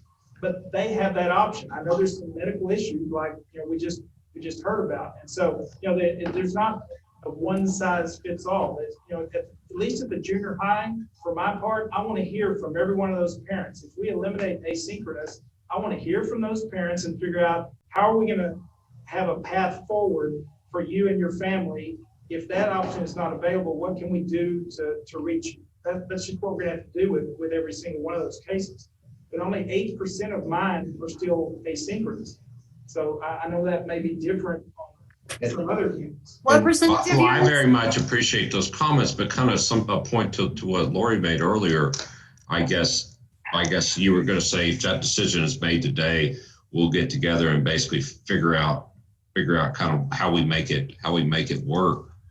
It would be nice to hear some of those specifics on some of these people that have, I think a lot about the parents who the asynchronous fits with their work schedule and their 2-income families, things of this nature. Of course, families that have some type of pre-existing condition.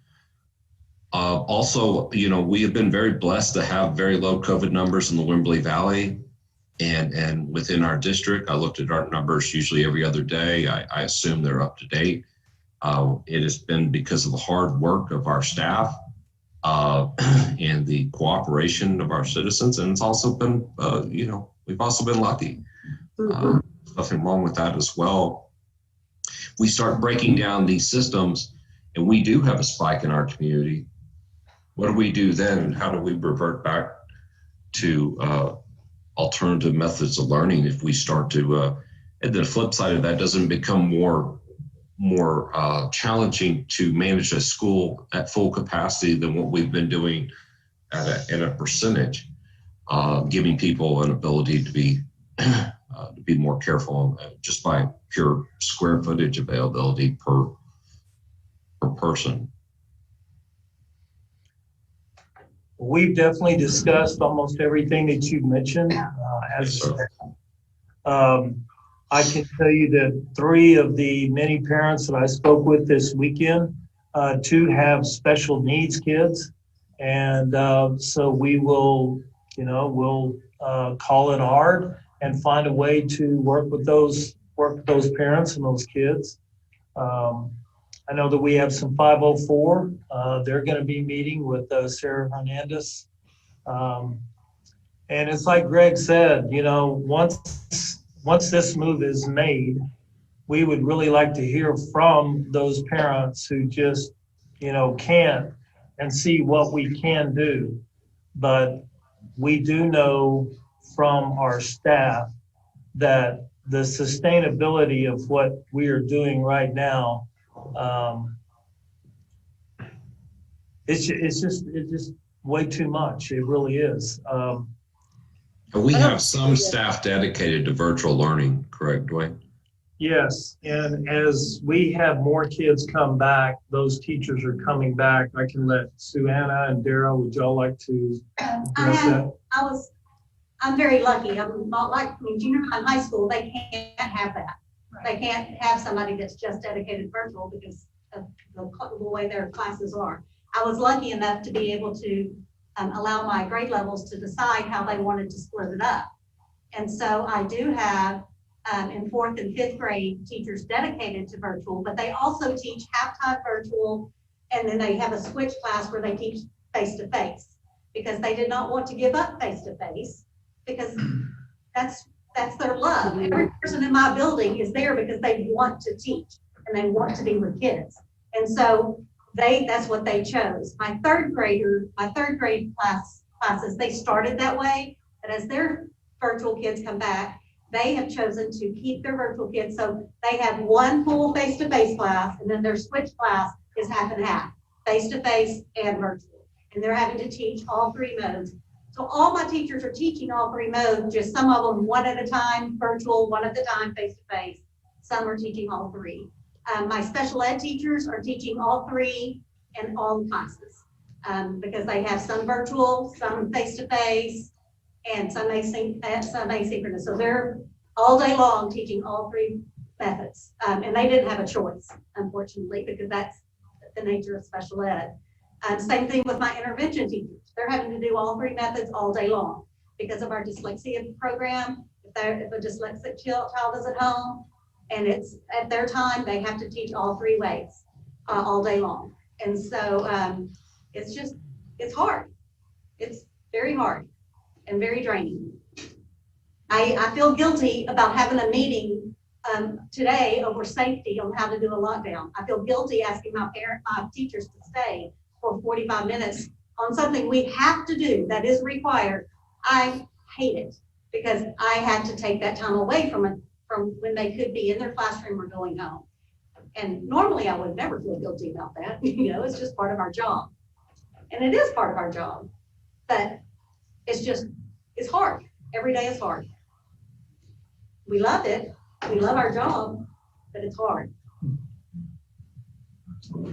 I don't doubt that at all. I know everyone is working above and beyond what y'all are all used to. And I just really do appreciate all of our teachers and administrators and everybody for doing everything that they can to work through all of this stuff that we have to work through. I do have a question. I felt like I heard in the comments on the document that the attendance, keeping up with attendance was a problem, both from the teachers and the parents' perspective.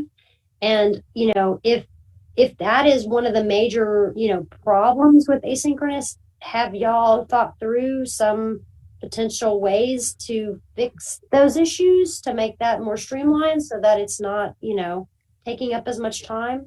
So we've been looking at the different things in technology because in Zoom and some of the platforms that we've used, just to be blunt with you, you know what's happening kind of across the nation in Zoom. So you can have a Zoom and then something very inappropriate flashes across the screen.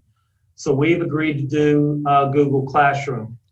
And so through that platform, what I've asked our technology people to do is to research why could we not, since we already have the kids' email, instead of them staying in the waiting room, be admitted immediately. And if I'm correct, is that what isn't that what we're trying to do, is to, because that has been one issue.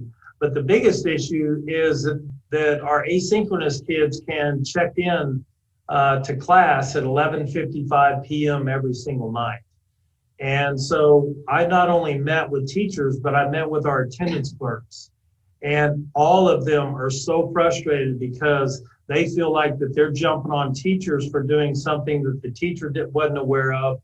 And then they're trying to figure that out. So we didn't create this attendance scenario, TEA did. And this is the only way that we get credit. And so we're bound by the requirements of TEA to follow these processes and procedures. And I just wish that there was something, some kind of technology that we could purchase, because man, we would be right on board for that. That could help this whole attendance issue.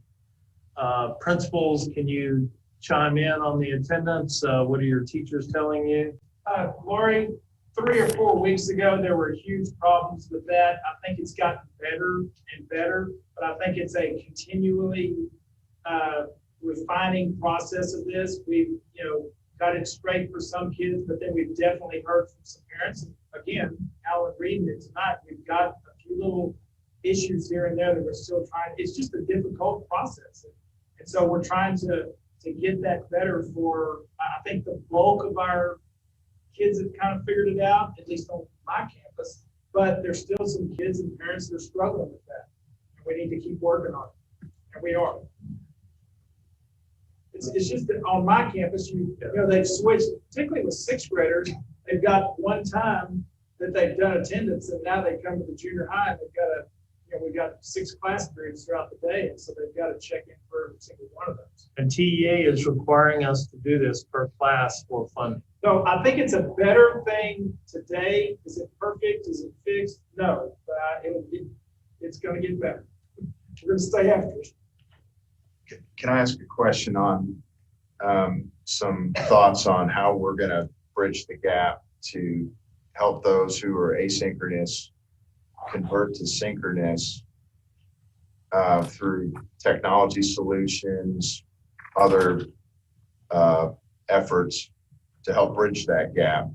Because there are just a number of kids that are not going to be able to return in person.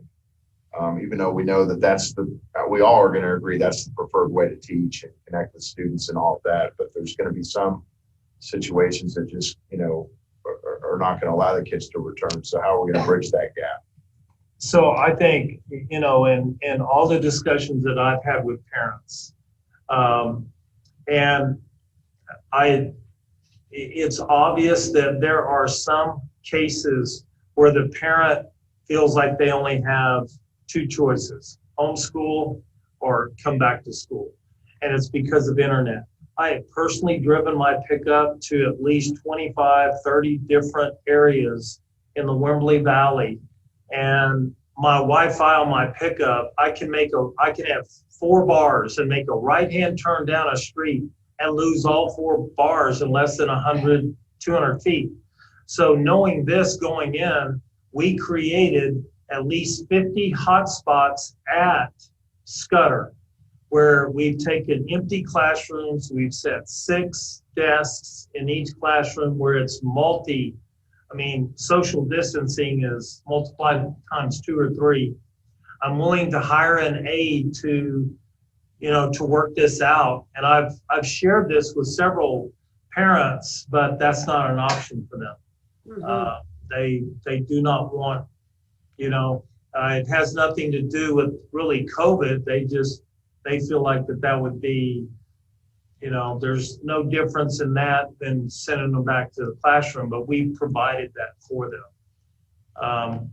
And then I think that, we've got a good administrative staff. And so those parents who feel like that they just don't have another option, we want to first listen to them and provide maybe some suggestions before we just kind of let them go to homeschool. Yeah, I feel like we are going to lose some students. I don't know how many that will be. But I realize that none of these choices are easy, and it's a challenge, and we do have to take care of our teachers and keep them all sane and, mentally healthy and, able to deal with their jobs and their families and stay, But it was pretty eye-opening to me because of the parents that I was actually able to speak to. I received several emails this weekend, and I simply responded to their email. A response to your email will only cause you additional questions. I literally gave them my cell number. And now I've been able to talk to several of these parents, and I've been able to see exactly what their challenges are. And like I shared with you a while ago, there are 2 or 3 families that, let's at least have a conversation and look at what a possible option would be. And I don't want to go into those specifically because that's not appropriate to do, to share, family stories. But believe me, we all realize that there there's going to be some circumstances, but we want to see, can we help you with a solution? So Dwayne, just to summarize, what I'm hearing is we can make more hotspots available. We have opened up spaces at Scudder that would be staffed with an aide. Our administrative staff would be available to talk to parents kind of on a case-by-case basis as necessary to help work solutions within that. And then, we're going to continue to see as this whole situation evolves, what other solutions we have to help transition. So we're here to support that process. We're also buying the air filter system. And the filtration system, that's a big effort. I mean, I think I heard that we're going to be the only school district in the state that's going to have this level of air filtration We within. haven't even found one in the nation. Within our schools, which, really shows a big commitment to trying to make our schools themselves safe. And those same filtration systems are going to be available at our testing center and at the Scudder, building that we're using as well. Speaking of the testing center, and I think that's all great, Joe, and I totally agree with you. But there's a logistic. I mean, my children are both synchronous actually, but they do test at the testing center. And so when they have to do that, they oftentimes end up having to miss a portion of another classroom, which they don't like having to do. And so I'm wondering, what are the solutions that y'all are figuring out for the testing center? Are we going to have before school time slots and more after school time slots to accommodate that, so kids do not have to miss their classrooms that they're now required to attend? We talked about modifying the testing center schedule to. Yeah, so kids don't have to miss their classes to take tests. To mimic the high school bell schedule, which moves it to 85 to 90-minute testing sessions instead of hour-long testing sessions. And then as of right now, the after-school sessions are really underutilized. We'll see if at the Wednesday, 2 options on Wednesdays, or it may just have to be 1 now that we're going to increase. If we get more people using them than we have spots available, then we'll increase the after-school, is what we discussed with staff today. Okay, I mean, because I think now, because even with travel times, some kids live 5 minutes away, but some kids live 20 minutes away. And so to come in and take a test is the test time plus 40, 45 minutes of driving. So, that's the kind of situation where, we need to figure out, how we're going to manage that for those kids.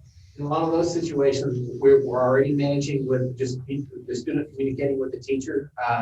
Because I anticipate in a 90-minute session that, and you probably know as well, that the synchronous portion of the lesson doesn't require being logged on for the full 90 minutes. It might be a 30-minute segment. It might be a 45-minute segment. Sometimes it's a 15-minute segment, and then they go into group work or just become available for discussion or tutorial time. So depending on the day, and if a student has a circumstance that comes up that needs to be addressed, I just need them to reach out. A lot of the overwhelming nature of all this is the result of parents hoping their children are taking care of all of their business at the high school level. Then when we mail home the report cards, which is something we've never done in the first 6 weeks of the school year, they see the number of absences that they have, and they see their grades. I'm like, how did this happen? And then the teacher shows me their communication log, or shows me the emails, or shows me the things that they tried to do to prevent this. And now we're asking them to go back even 4 weeks on the attendance stuff. Go look to see if they checked in through Google Classroom. Look to see if they completed their exercise. Look to see if they completed the assignment. So a lot of the overwhelming piece of that is people trying to figure out. When I say people, parents being frustrated that they thought everything was fine. Their students been telling them everything's fine. Turns out not everything was fine, and that created some issues there when that first report card went home, which unfortunately by the time you post grades and things, it didn't actually get home until the second week of the second 6 weeks. That cycle had already started to repeat itself. Had some of that stuff improved? Yes, there have been some situations where it has improved, but the situations where it hasn't improved outnumber the situations where it has. But we will accommodate the testing center. We've already started to talk about that because we needed to make a change anyway to accommodate semester finals coming up in December. So by mimicking the high school schedule, That's going to help us a lot and reduce the number of sessions, but I don't think that we've never filled a session to the maximum capacity as of yet. And we have some EOC testing that's going to be beginning in what week in December? Well, second week of December, there's Second week in several December. days. We have English 1, 2, algebra, U.S. history and biology. Yeah. Dwayne, may I ask, do we have some teachers that are dedicated to virtual teaching that would then be required to come back to school that for whatever reason feel they can't? Okay, I'm not understanding your question. I'm sorry, Will. Do we have teachers who will not feel comfortable coming back to school that are currently employed by our district who are teaching 100% virtually, for example, whether it be asystematic or systematic, they're not in the school building? I think he's saying Do is, we have any teachers that are teaching from home? Only a blue Yeah, hole, right? thank you, Tracy. Thank you. We do not. I'm sorry. I thought you said it blue. I thought they said someone said earlier at Blue Hole there are teachers dedicated only to virtual students, but those would stay because asynchronous has to stay at Blue Hole, right? They are, but But they they're are in the not classroom. teaching from home. They are Oh, at they're still at school. Okay. Okay. was the part of that question, would this change result in teachers that are not already in front of students having to be Yeah, more but in front of students? 100% of our students are at school. Teachers. Now, I guess like so the teachers that are doing asynchronous I guess the question, Will, and I don't know if this is correct or not, but I think I understood your question to say, would we be placing some teachers in front of students that are not in front of students right now? Yes, thank you. Everybody's at school, but Everybody. some are in classrooms where there's no students, right? How many do Right. you don't have right now? All right, so Blue Hole has 3 and I have one teacher who's doing only virtual, but all my other teachers are doing part virtual, part. And yes, I've had to bring back, I started with 4 virtual, 4 face-to-face in 3rd grade and well, if I third grade on these. 4th grade, I started with 3.5 teachers and I'm down to 2. And in 5th grade, I started with 3 teachers and I'm down to 2 virtual. And so, yes, they had to go back face to face because of number of children. In 4th grade, I'm just gonna have to take away one of my virtual classes, combine my 2 virtual classes and put 1 more face to face. And I have 1 spot left, 22-1 in my face to face class. And so my virtual teacher will probably have 24, which is over the 22-1, but I think it'll probably only be for a couple of weeks before someone else comes back. So I know none of us take these decisions lightly, and I want to echo what Lori said about our appreciation for our teachers and our staff. This board also was very dedicated to offering a lot of different options to accommodate all the many variables that we could for our parents, our taxpayers, and our kids.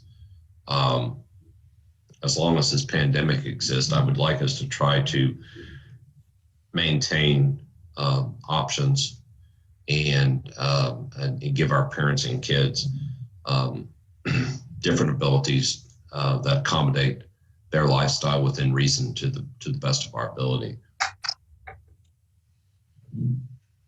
I echo that.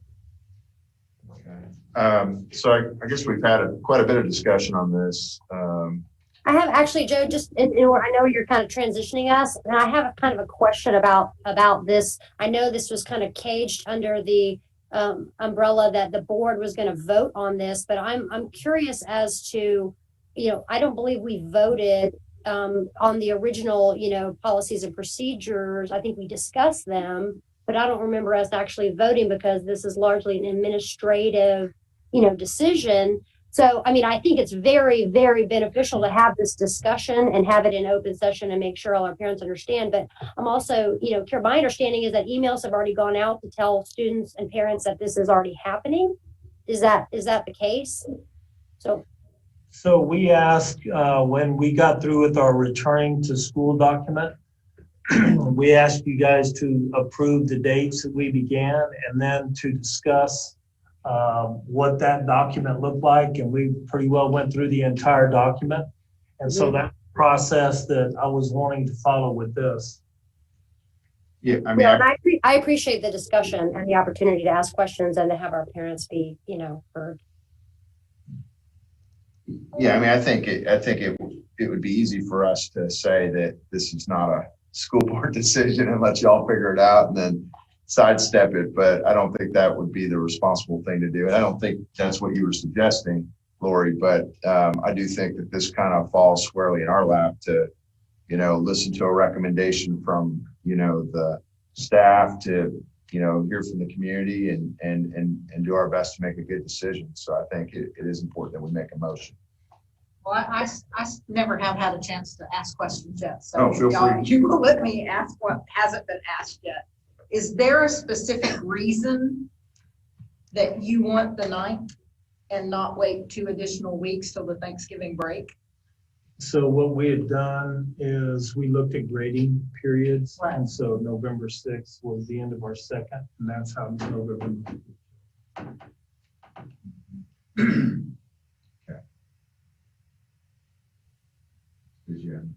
That was it.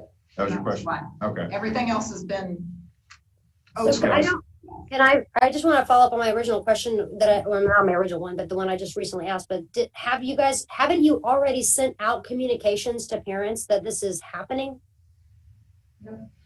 No, I was wanting feedback from the board. I knew that this would be an agenda item. We sent the email out before the board meeting, which I felt like the board meeting needed to come before that. But once the agenda was posted, it was obvious that we needed to get that email out to the parents. Okay. And the timing of all of this has kind of been dictated by the circumstances that we've been kind of dealt. And so November 9th was chosen because of grading period. And then what's gone on this first 9 weeks of school and just getting teacher input and meeting with all the different staff and admin team. I mean, we've been working on this for weeks and weeks and weeks to try to figure out how can we make this sustainable. And it became obvious to us after that survey, it's just not going to be sustainable. Wait, can I add on to that a little bit? Yeah. For a little bit of more clarity and transparency, last week, when some of this started happening and the board agenda went out, there were certain community members who decided to go on social media and start posting inaccurate information. And in the conversations that Dwayne had with Joe and I and with Alan, we asked them to put something together to get facts out, because what was happening based on social media inaccuracies was causing issues. Yeah. Okay. Dwayne, may I ask a question? When were the surveys? Can y'all hear me? Yes. Okay, I'm sorry. My internet went out of my house and I had to come outside on my phone. When did we receive these surveys? When did you receive them and review them? Are you talking about the teacher survey? Yes, sir. So Ms. Lyles sent these surveys out after our series, our Dr. Science series on, socio-emotional learning. And so I asked to please see them, and I'll be real frank with you. They said, well, it's just going to be a lot of, depressing statements. And that made me very alarmed. And so she gave me that. And if I'm correct, was that 4 weeks ago, 5 weeks ago? And after the 15th page, 30th page, page 120, I felt like I'd probably, had heard most of the concerns. And so I would say 5 weeks ago, Will. So 5 weeks ago, so really kind of after the first few weeks of us starting our school year is when the survey was done. Yes.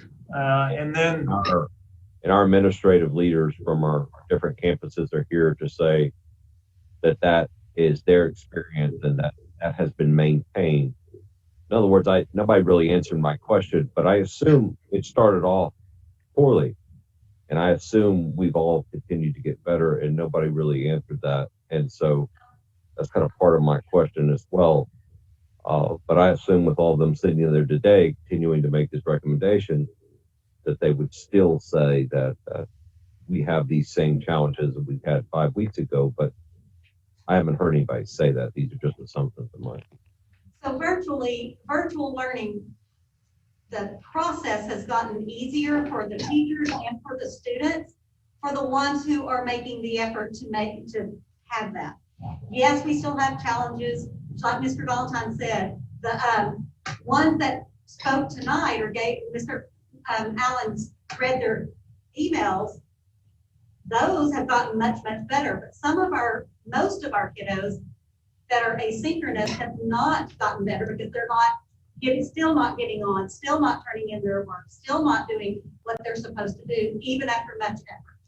So yes, the process has gotten easier for the teachers.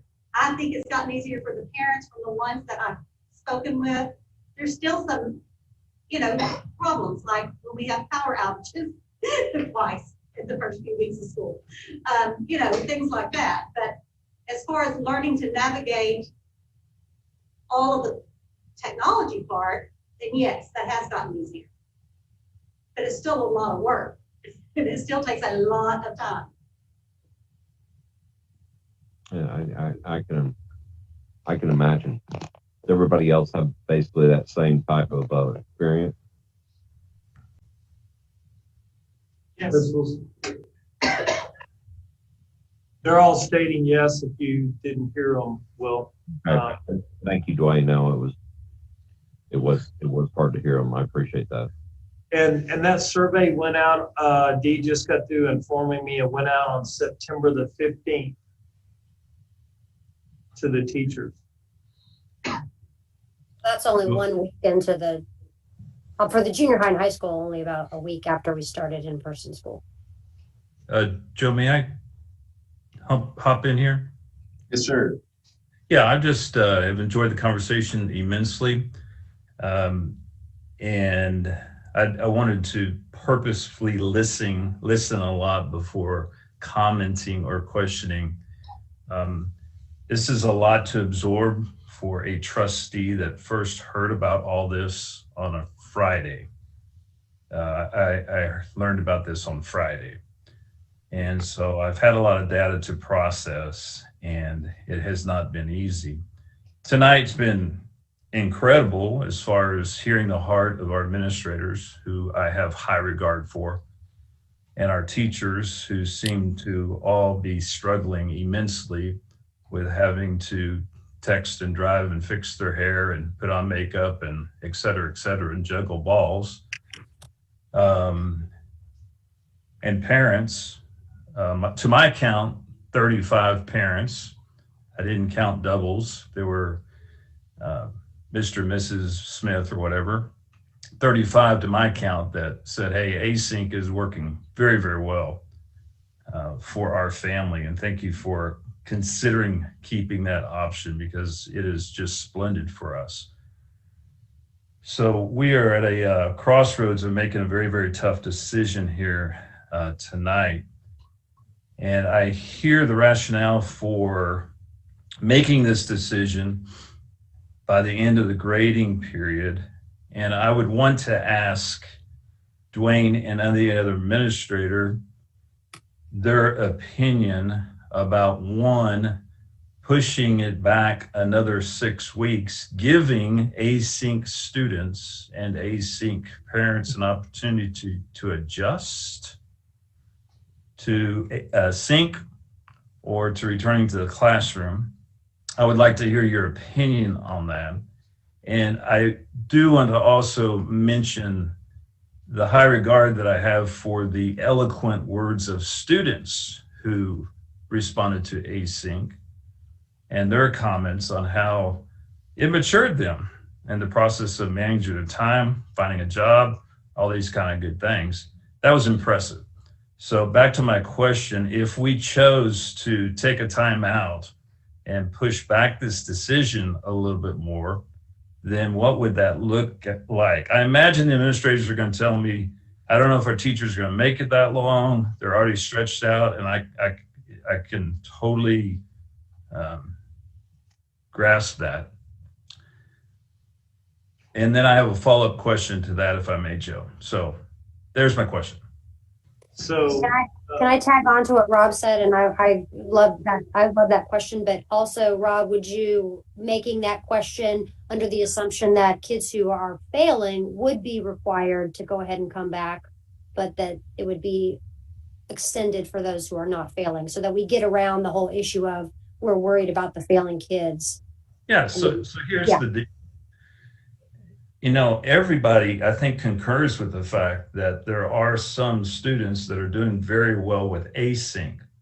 And then I think everybody in the house understands that why are we pulling the rug out from underneath these successful students who are in async and penalizing, you know, the whole party? And that doesn't seem right, fair, just to me. We're the ones with TEA's recommendation who pitched this idea out, endorsed it, and gave it to our district parents to take a look at, kick the tires, see if they liked it. And so, yeah, if they're not making the mark with async, how do we then say, hey, you're not qualified for async anymore? It's either sync or back in the classroom for you. I don't know. So back to my question. So, all right, so your initial question is that we need to give the async kids time to transition to synchronous or on campus. Yes, sir. So in the surveys that I read for the teachers, exactly what you said is exactly what I think every administrator will tell you, is that they're overwhelmed to the point to where I've even read where some teachers are considering, can I come back after Christmas break? I mean, Rob, I'm just being honest with you. That was stated several times. It's a tough decision. So, you know, if the board, you know, if What do you mean by that, Dwayne? I'm confused. They asked if they could come back after spring break, like they would use their time off or something, and then until the. What do you mean? I've had 2 or 3 tell me that they would literally retire. I've had some tell me that they feel like that maybe if this is what it's going to look like the entire year, that they're literally now making a decision. How do I hold my family together and deal with this chaos? I mean, it got that personal. And I know a lot of I know every one of these teachers. I know what their family situation's like. And after some of these faculty meetings, whenever they came to me in tears, and you know, they're just trying to also maintain their family. And I see where that can just be so overwhelming. That they would actually be having these discussions as a family. If I may, I think one of the things I heard too is, okay, the timing issue is, I think, you know, the grading period and also the teachers are stretched so thin, working around the clock, totally exhausted, that a further delay from there, yes, it might be helpful to some of the asynchronous students in their transition plan, but might not be something the teaching staff can endure. And secondly, this whole thought about, well, how about the high performers in asynchronous can remain that way? it still doesn't change the fact that you have then a group of teachers, all the teachers are essentially still teaching 3 ways, whether it be to 10 kids, 5 are low performers and 5 are high performers. I mean, it's still the same third type of instruction that has to go out. And it's still a major strain on the teachers. And, this is an unprecedented situation. We didn't know going into this that we'd be here, having these struggles. I mean, we knew there were certainly going to be some challenges, and that's where we're at. Joe, Rob, can you hear me?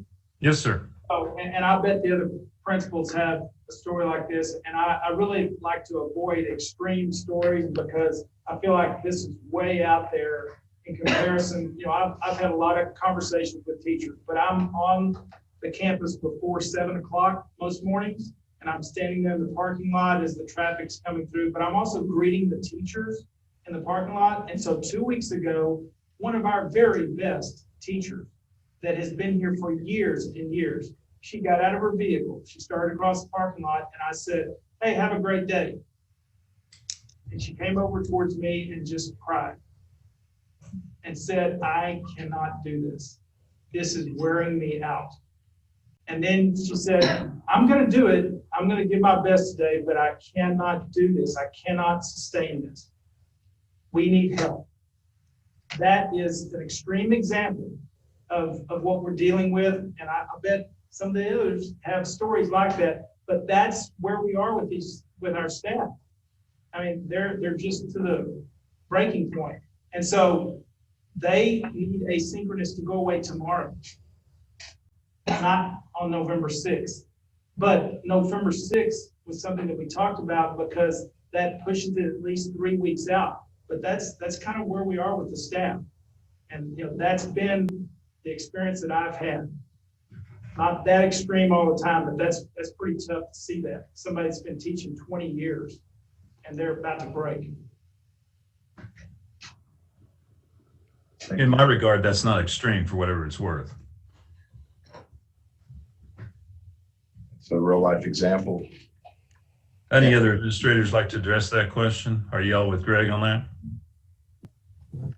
Yes. They might just need time. They need more time to get their things done.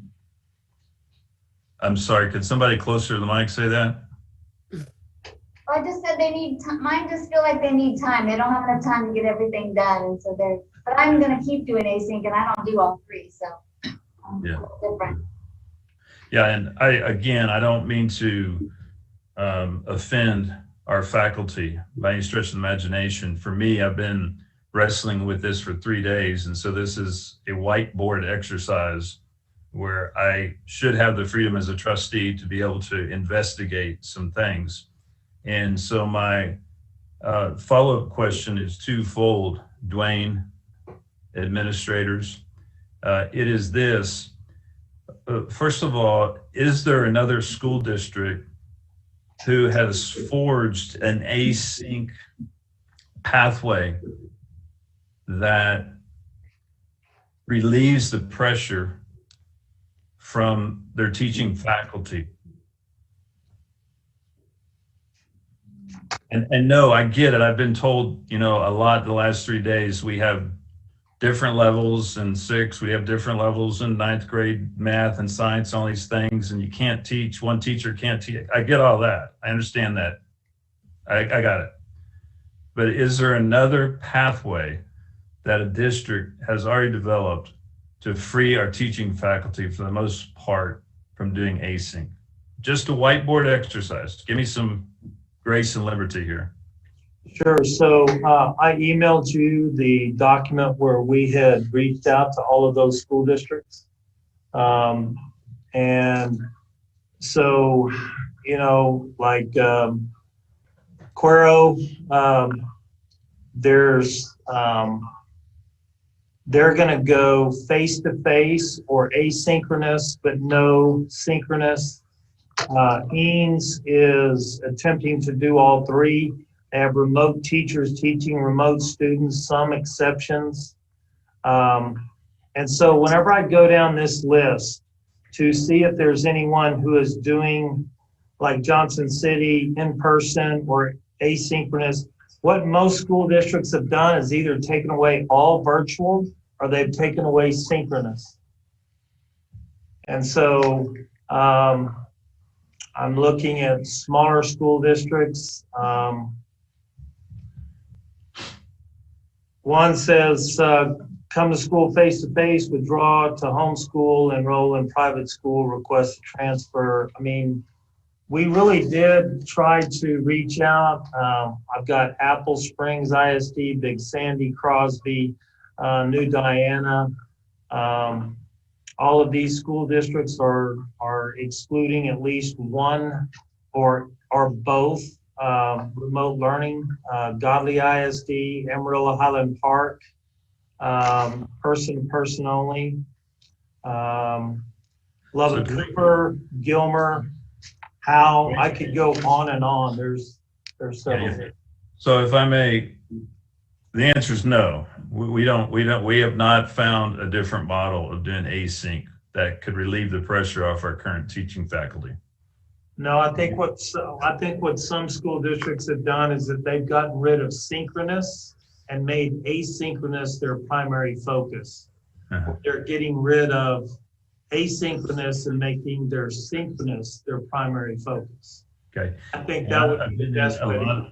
I've been in a lot of board meetings in my 2 years, and I know that you always have this trustee that keeps on ringing the same bell. I apologize, but I do have one final thought. Our administrators have looked under every rock. They're dreaming dreams trying to figure this thing out. I get it. I'm sure it's dinner table conversation.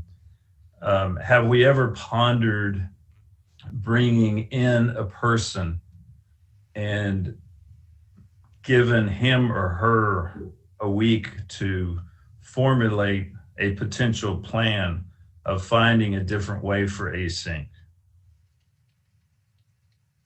If you're talking about outside consultant, no. I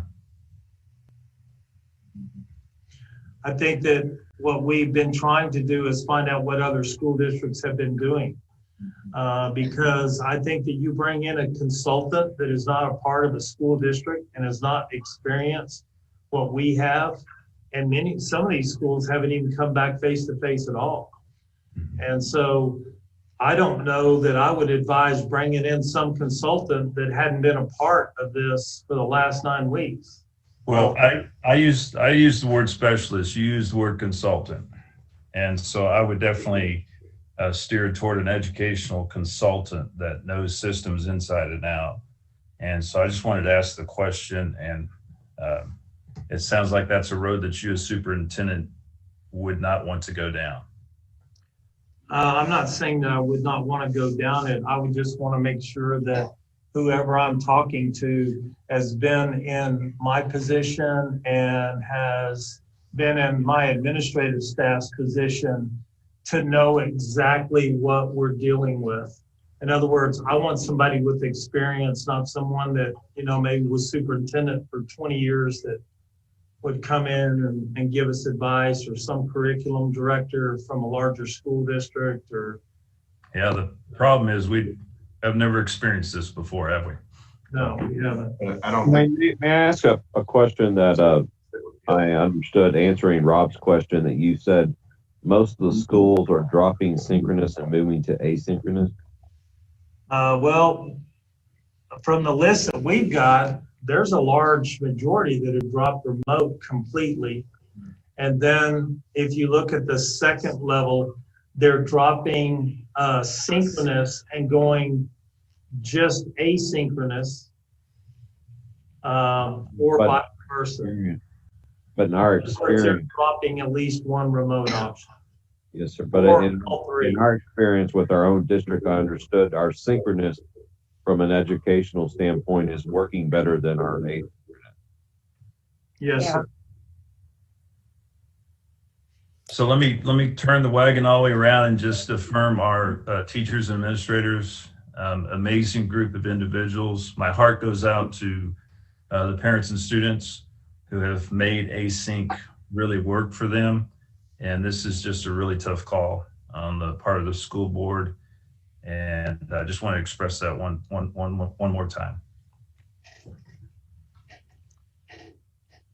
For, yeah, I mean, and I just want to, I mean, express that, you know, I mean, I concur with everything that was just said. And, you know, this is really challenging, and it's, you know, trying to find, again, you know, we're just all sort of, each district is sort of floating in the wind, trying to figure this out for their district. And it seems crazy that there's not someone at the state level trying to help us all figure out how to do this better and how to make it successful. You know, for all these different ways of instruction. But I mean, I feel like, you know, if we're going to I don't know, I feel for those families who really need the asynchronous, again, because of their internet situation and their health situation. So, you know, I feel like, you know, maybe there is some way that we can help those families that, you know, they really have health concerns and they can't, you know, bring their kid into to Scudder so they can fix their internet. And, you know, so there are going to be some families that are really stuck between a rock and a hard place on this. And, you know, if we're doing synchronous instruction, in theory, all the teachers doing that are doing some video, you know, they could be recording, you know, every time they're doing this. Those recordings could be posted, right? I mean, they're going to be doing it anyway. So that's, I don't know. I feel like, I know it's a challenge, but, you know, if that's done, then maybe there is some way we can accommodate those very small number of families that really, really have a hardship and need some sort of a accommodation there. Dwayne, may I ask you, Dwayne, on that build on what Rob and Lori just said, in your discussions with any of these parents, was their employment a big concern? In other words, taking this flexibility away, did you talk to people in our district, parents in our district that had real concerns about maintaining their employment, either their spouse or themselves, because of not having this flexibility? The parents that I spoke with either had hardship, health issues, but were fortunate enough to work from home.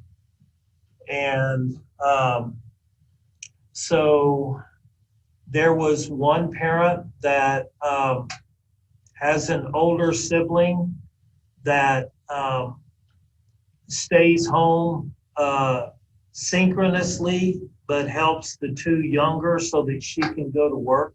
That's the only one, Will, that I talked to that said anything about work. The majority of who I spoke with, they work from home. Okay, thank you. And the bandwidth with a couple of them became a real issue on both husband and wife working at home with bandwidth, and then their kids trying to check it out. Yes, sir. And, yes, sir. and so whatever decision is made, I just want everyone to know in our community that I'm more than willing to sit down. I would love to be able to work with every single parent. We've heard from 30. Okay. Is there something that we can do? I don't know, but I know this. If I don't get relief to my teachers, we could have bigger issues on our hands. But I really do. Yeah, I hear that. I encourage all of those parents, please come talk to me. I really do. I am open. I'm open to meeting with a group of them, whatever. I appreciate that. I think that's really helpful. We've had a lot of discussion. I think everybody's had a chance to ask questions, make some comments. Anybody willing to make a motion?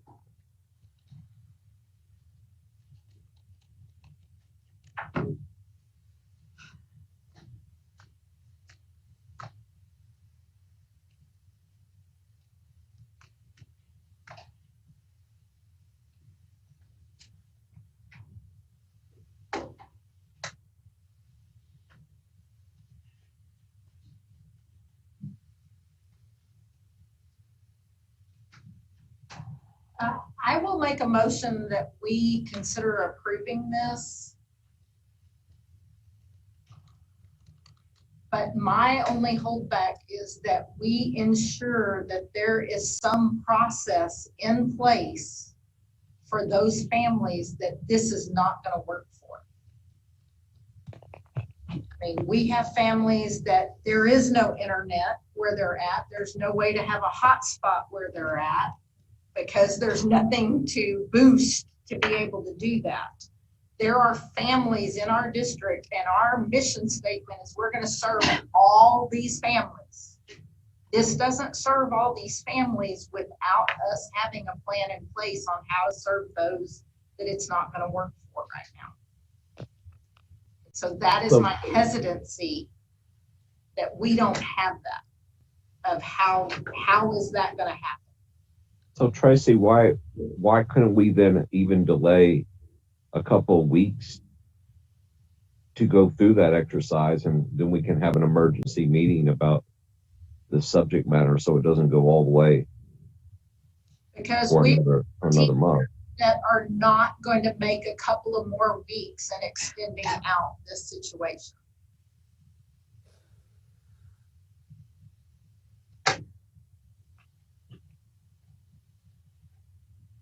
I do have the names of all the people who made the citizen comments, and I will make it my priority this week to reach out to all of those parents and ask if there's any way that we can meet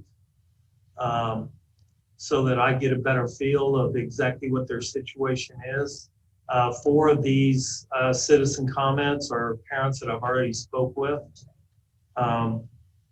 And I think that they felt much better after I spoke with them, and they feel like that they can make a good decision. One of those parents, they don't really have a choice. And so I told them that, you know, whatever the outcome is of tonight's meeting, that we're not giving up on them, that we want to try to make something work.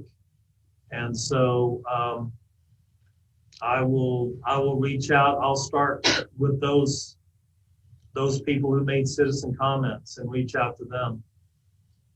I think that's a great idea, Dwayne. I worry because of, at least beyond internally, I mean, even trustees, this is a new subject, as many of us have expressed. I'm afraid you're at the surface of the issue. As more people become informed, those numbers will grow. That's my concern, and also part of the delay. And I respect what Tracy said, but 2 weeks does not sound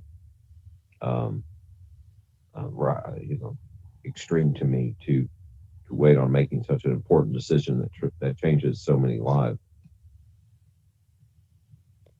Yeah, I echo that concern, that the fact that I personally only found out about this on Saturday, and now this is sort of before us. So I would like to have more certainty as to what those plans are in terms of how all these, concerns that we've raised tonight are going to get addressed. And y'all have, basically said, yes, we're going to address that. We're going to address that.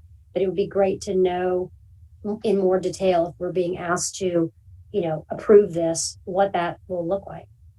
I will add to that several of us didn't understand the recommendation clearly at first either, and thought it was synchronous and not asynchronous. And we're just talking about the last 48 hours. Kind of hearing these comments, we've got a motion. Did we get a second? Nope. Okay, so motion doesn't pass. Hearing these comments. Excuse me, Joe. Yeah. Just to be clear, Dwayne's document clearly stated proposal to eliminate asynchronous instructional delivery. So it was a straight up proposal that he put in his superintendent's report. Just an FYI. Thanks, Rob.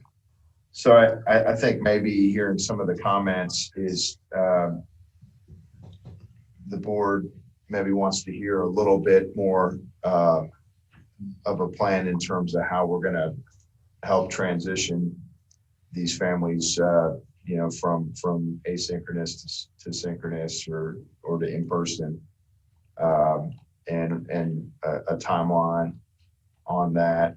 And, you know, I think everybody certainly understands the, you know, stress that our teaching staff is under right now. So we'd like to act on this, you know, quickly, but at the same time, we want to make sure it's a thoughtful approach.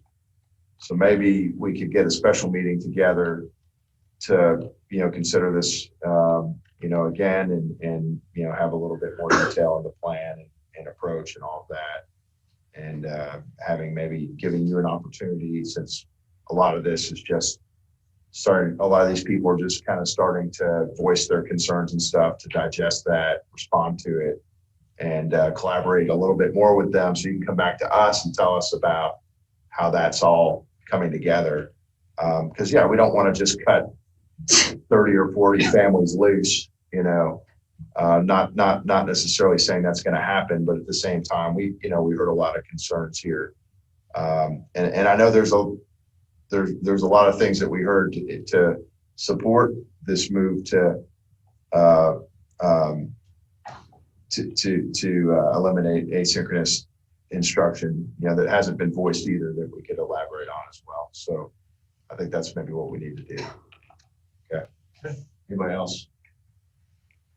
I would just like on a side note, and it's a related note, but I would also love to see some proposal for what might be possible to offer some additional compensation to our teachers for all the extra, you know, effort they have put in to date. I don't know what type of format that might take, but I certainly would love to entertain something that administration thought was appropriate. I mean, if you're in the room, Laura, you'd see that I don't think that's really the issue. I mean, when they're working around the clock and they're stressed out and their efforts are not resulting in any tangible benefit, it's incredibly frustrating. I don't think increasing compensation would make a difference. Although I don't know.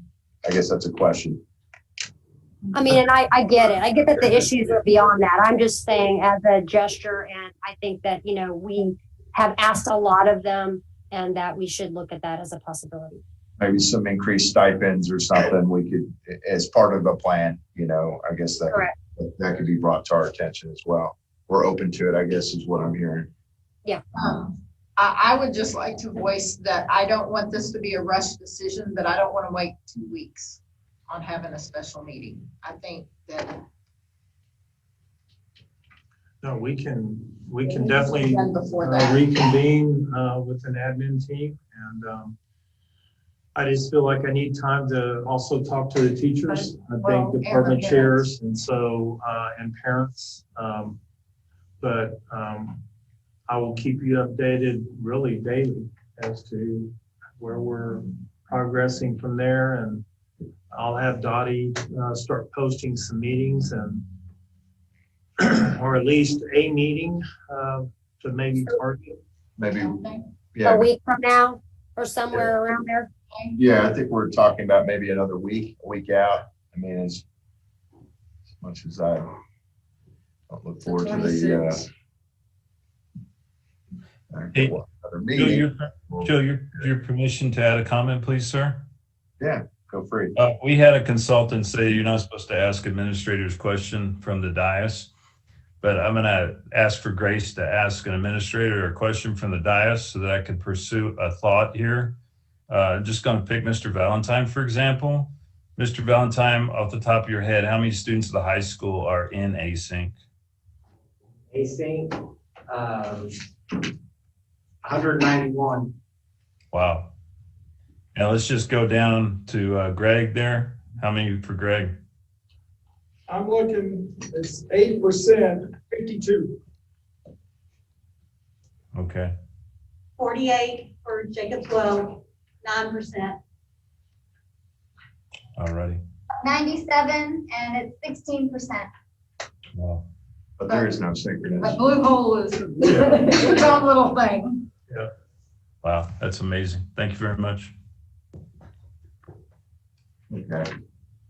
All right. So that's our plan then. We're going to move on to another topic here and over to item number 8, which is our reports. And our CFO's report, Mr. Moises Santiago. So I'll be as brief as possible. Nothing as spectacular in the month of September, just the usual activity. So for the coming months, you're going to see the fund balance decrease for this months, and so we see a pickup on the tax revenue beginning January next year.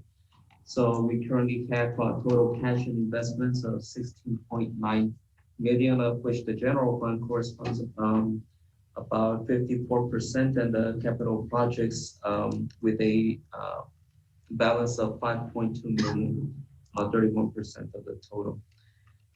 The general fund collected only 2% of the revenue, but our expenditures were 2 million.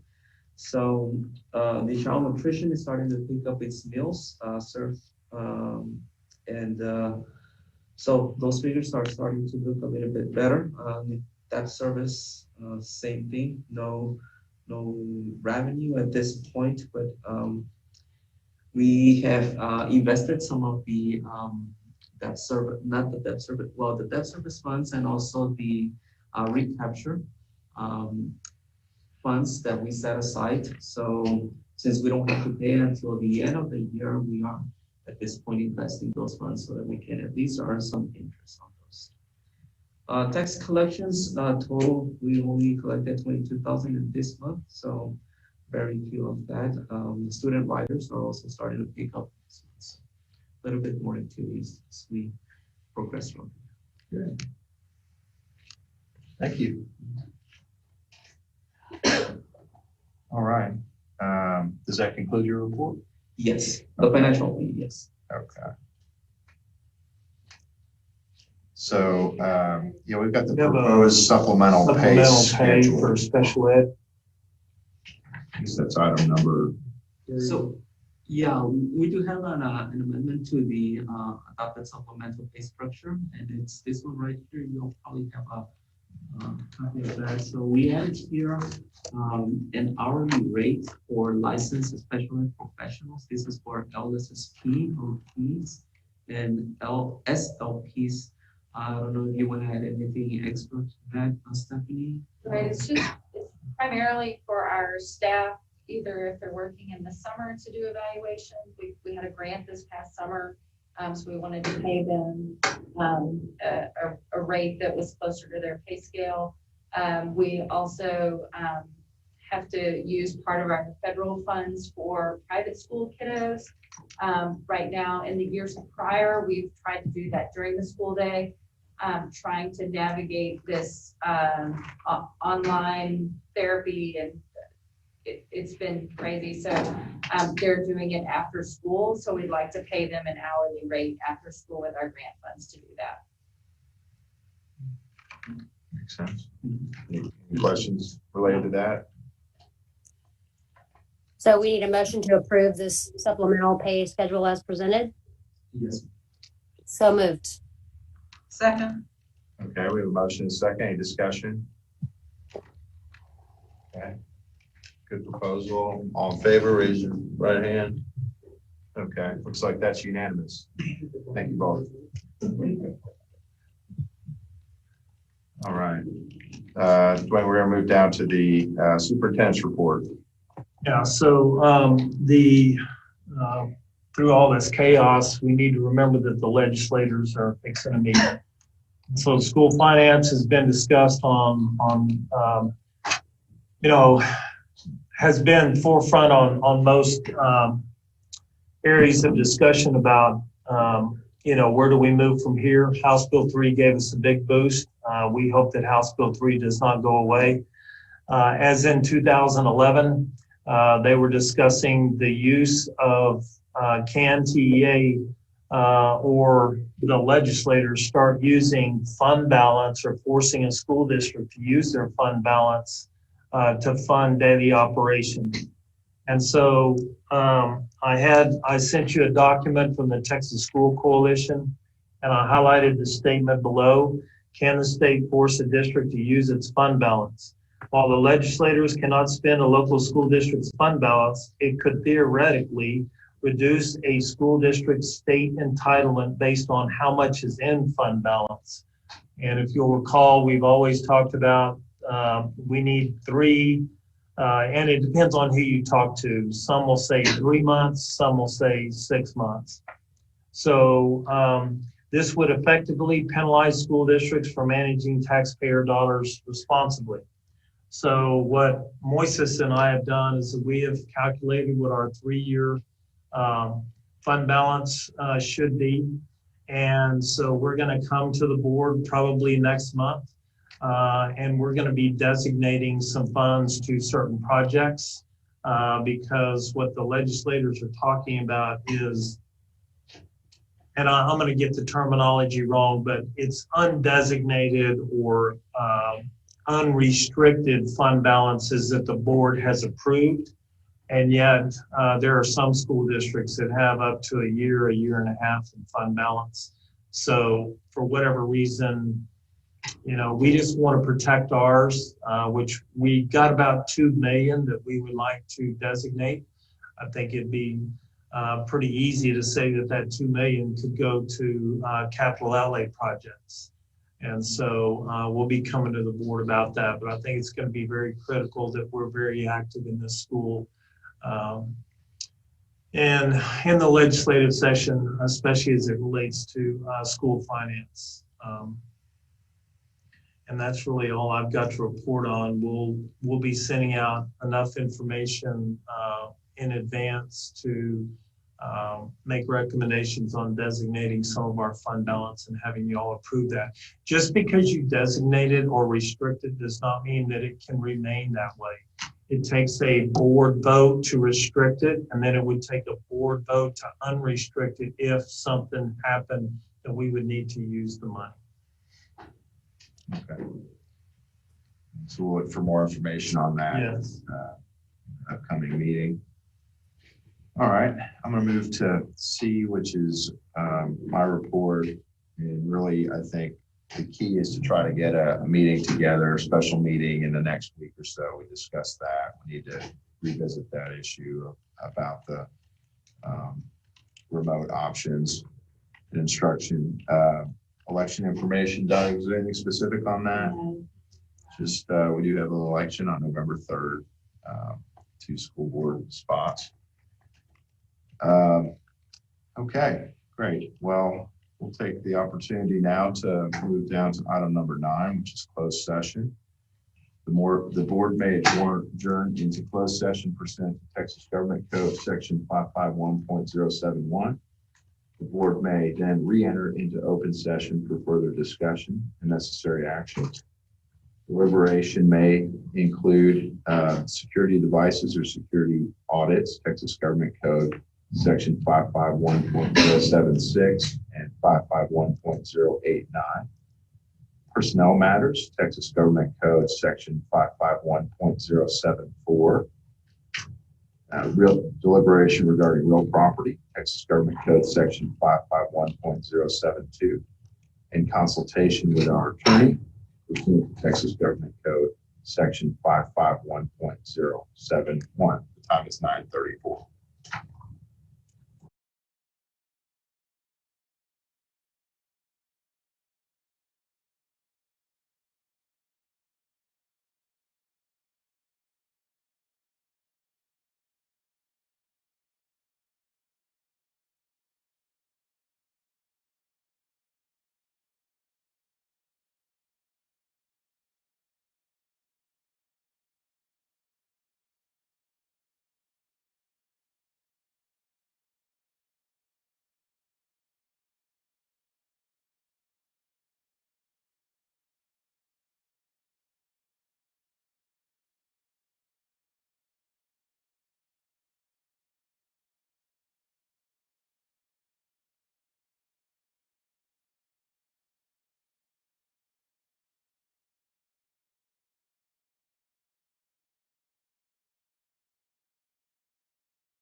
9:52, and we're reconvening into open session following closed session discussion. We have a motion. I would make a motion that we offer a teacher contract to Joanna Turbo. A motion with a second. Second. Okay, any discussion? All in favor? That's Will? Well, Yes. Okay, it's unanimous. I would also make a motion that we accept the resignation of Sandra Vasquez. Second. Motion and second, discussion. Best of luck. All in favor? That's unanimous. Yes. Will, was that yes? Yes. Thank you. Motion to adjourn. Thank you. Second. We're adjourned. Good night, you guys. Good evening. Bye. Y'all take care.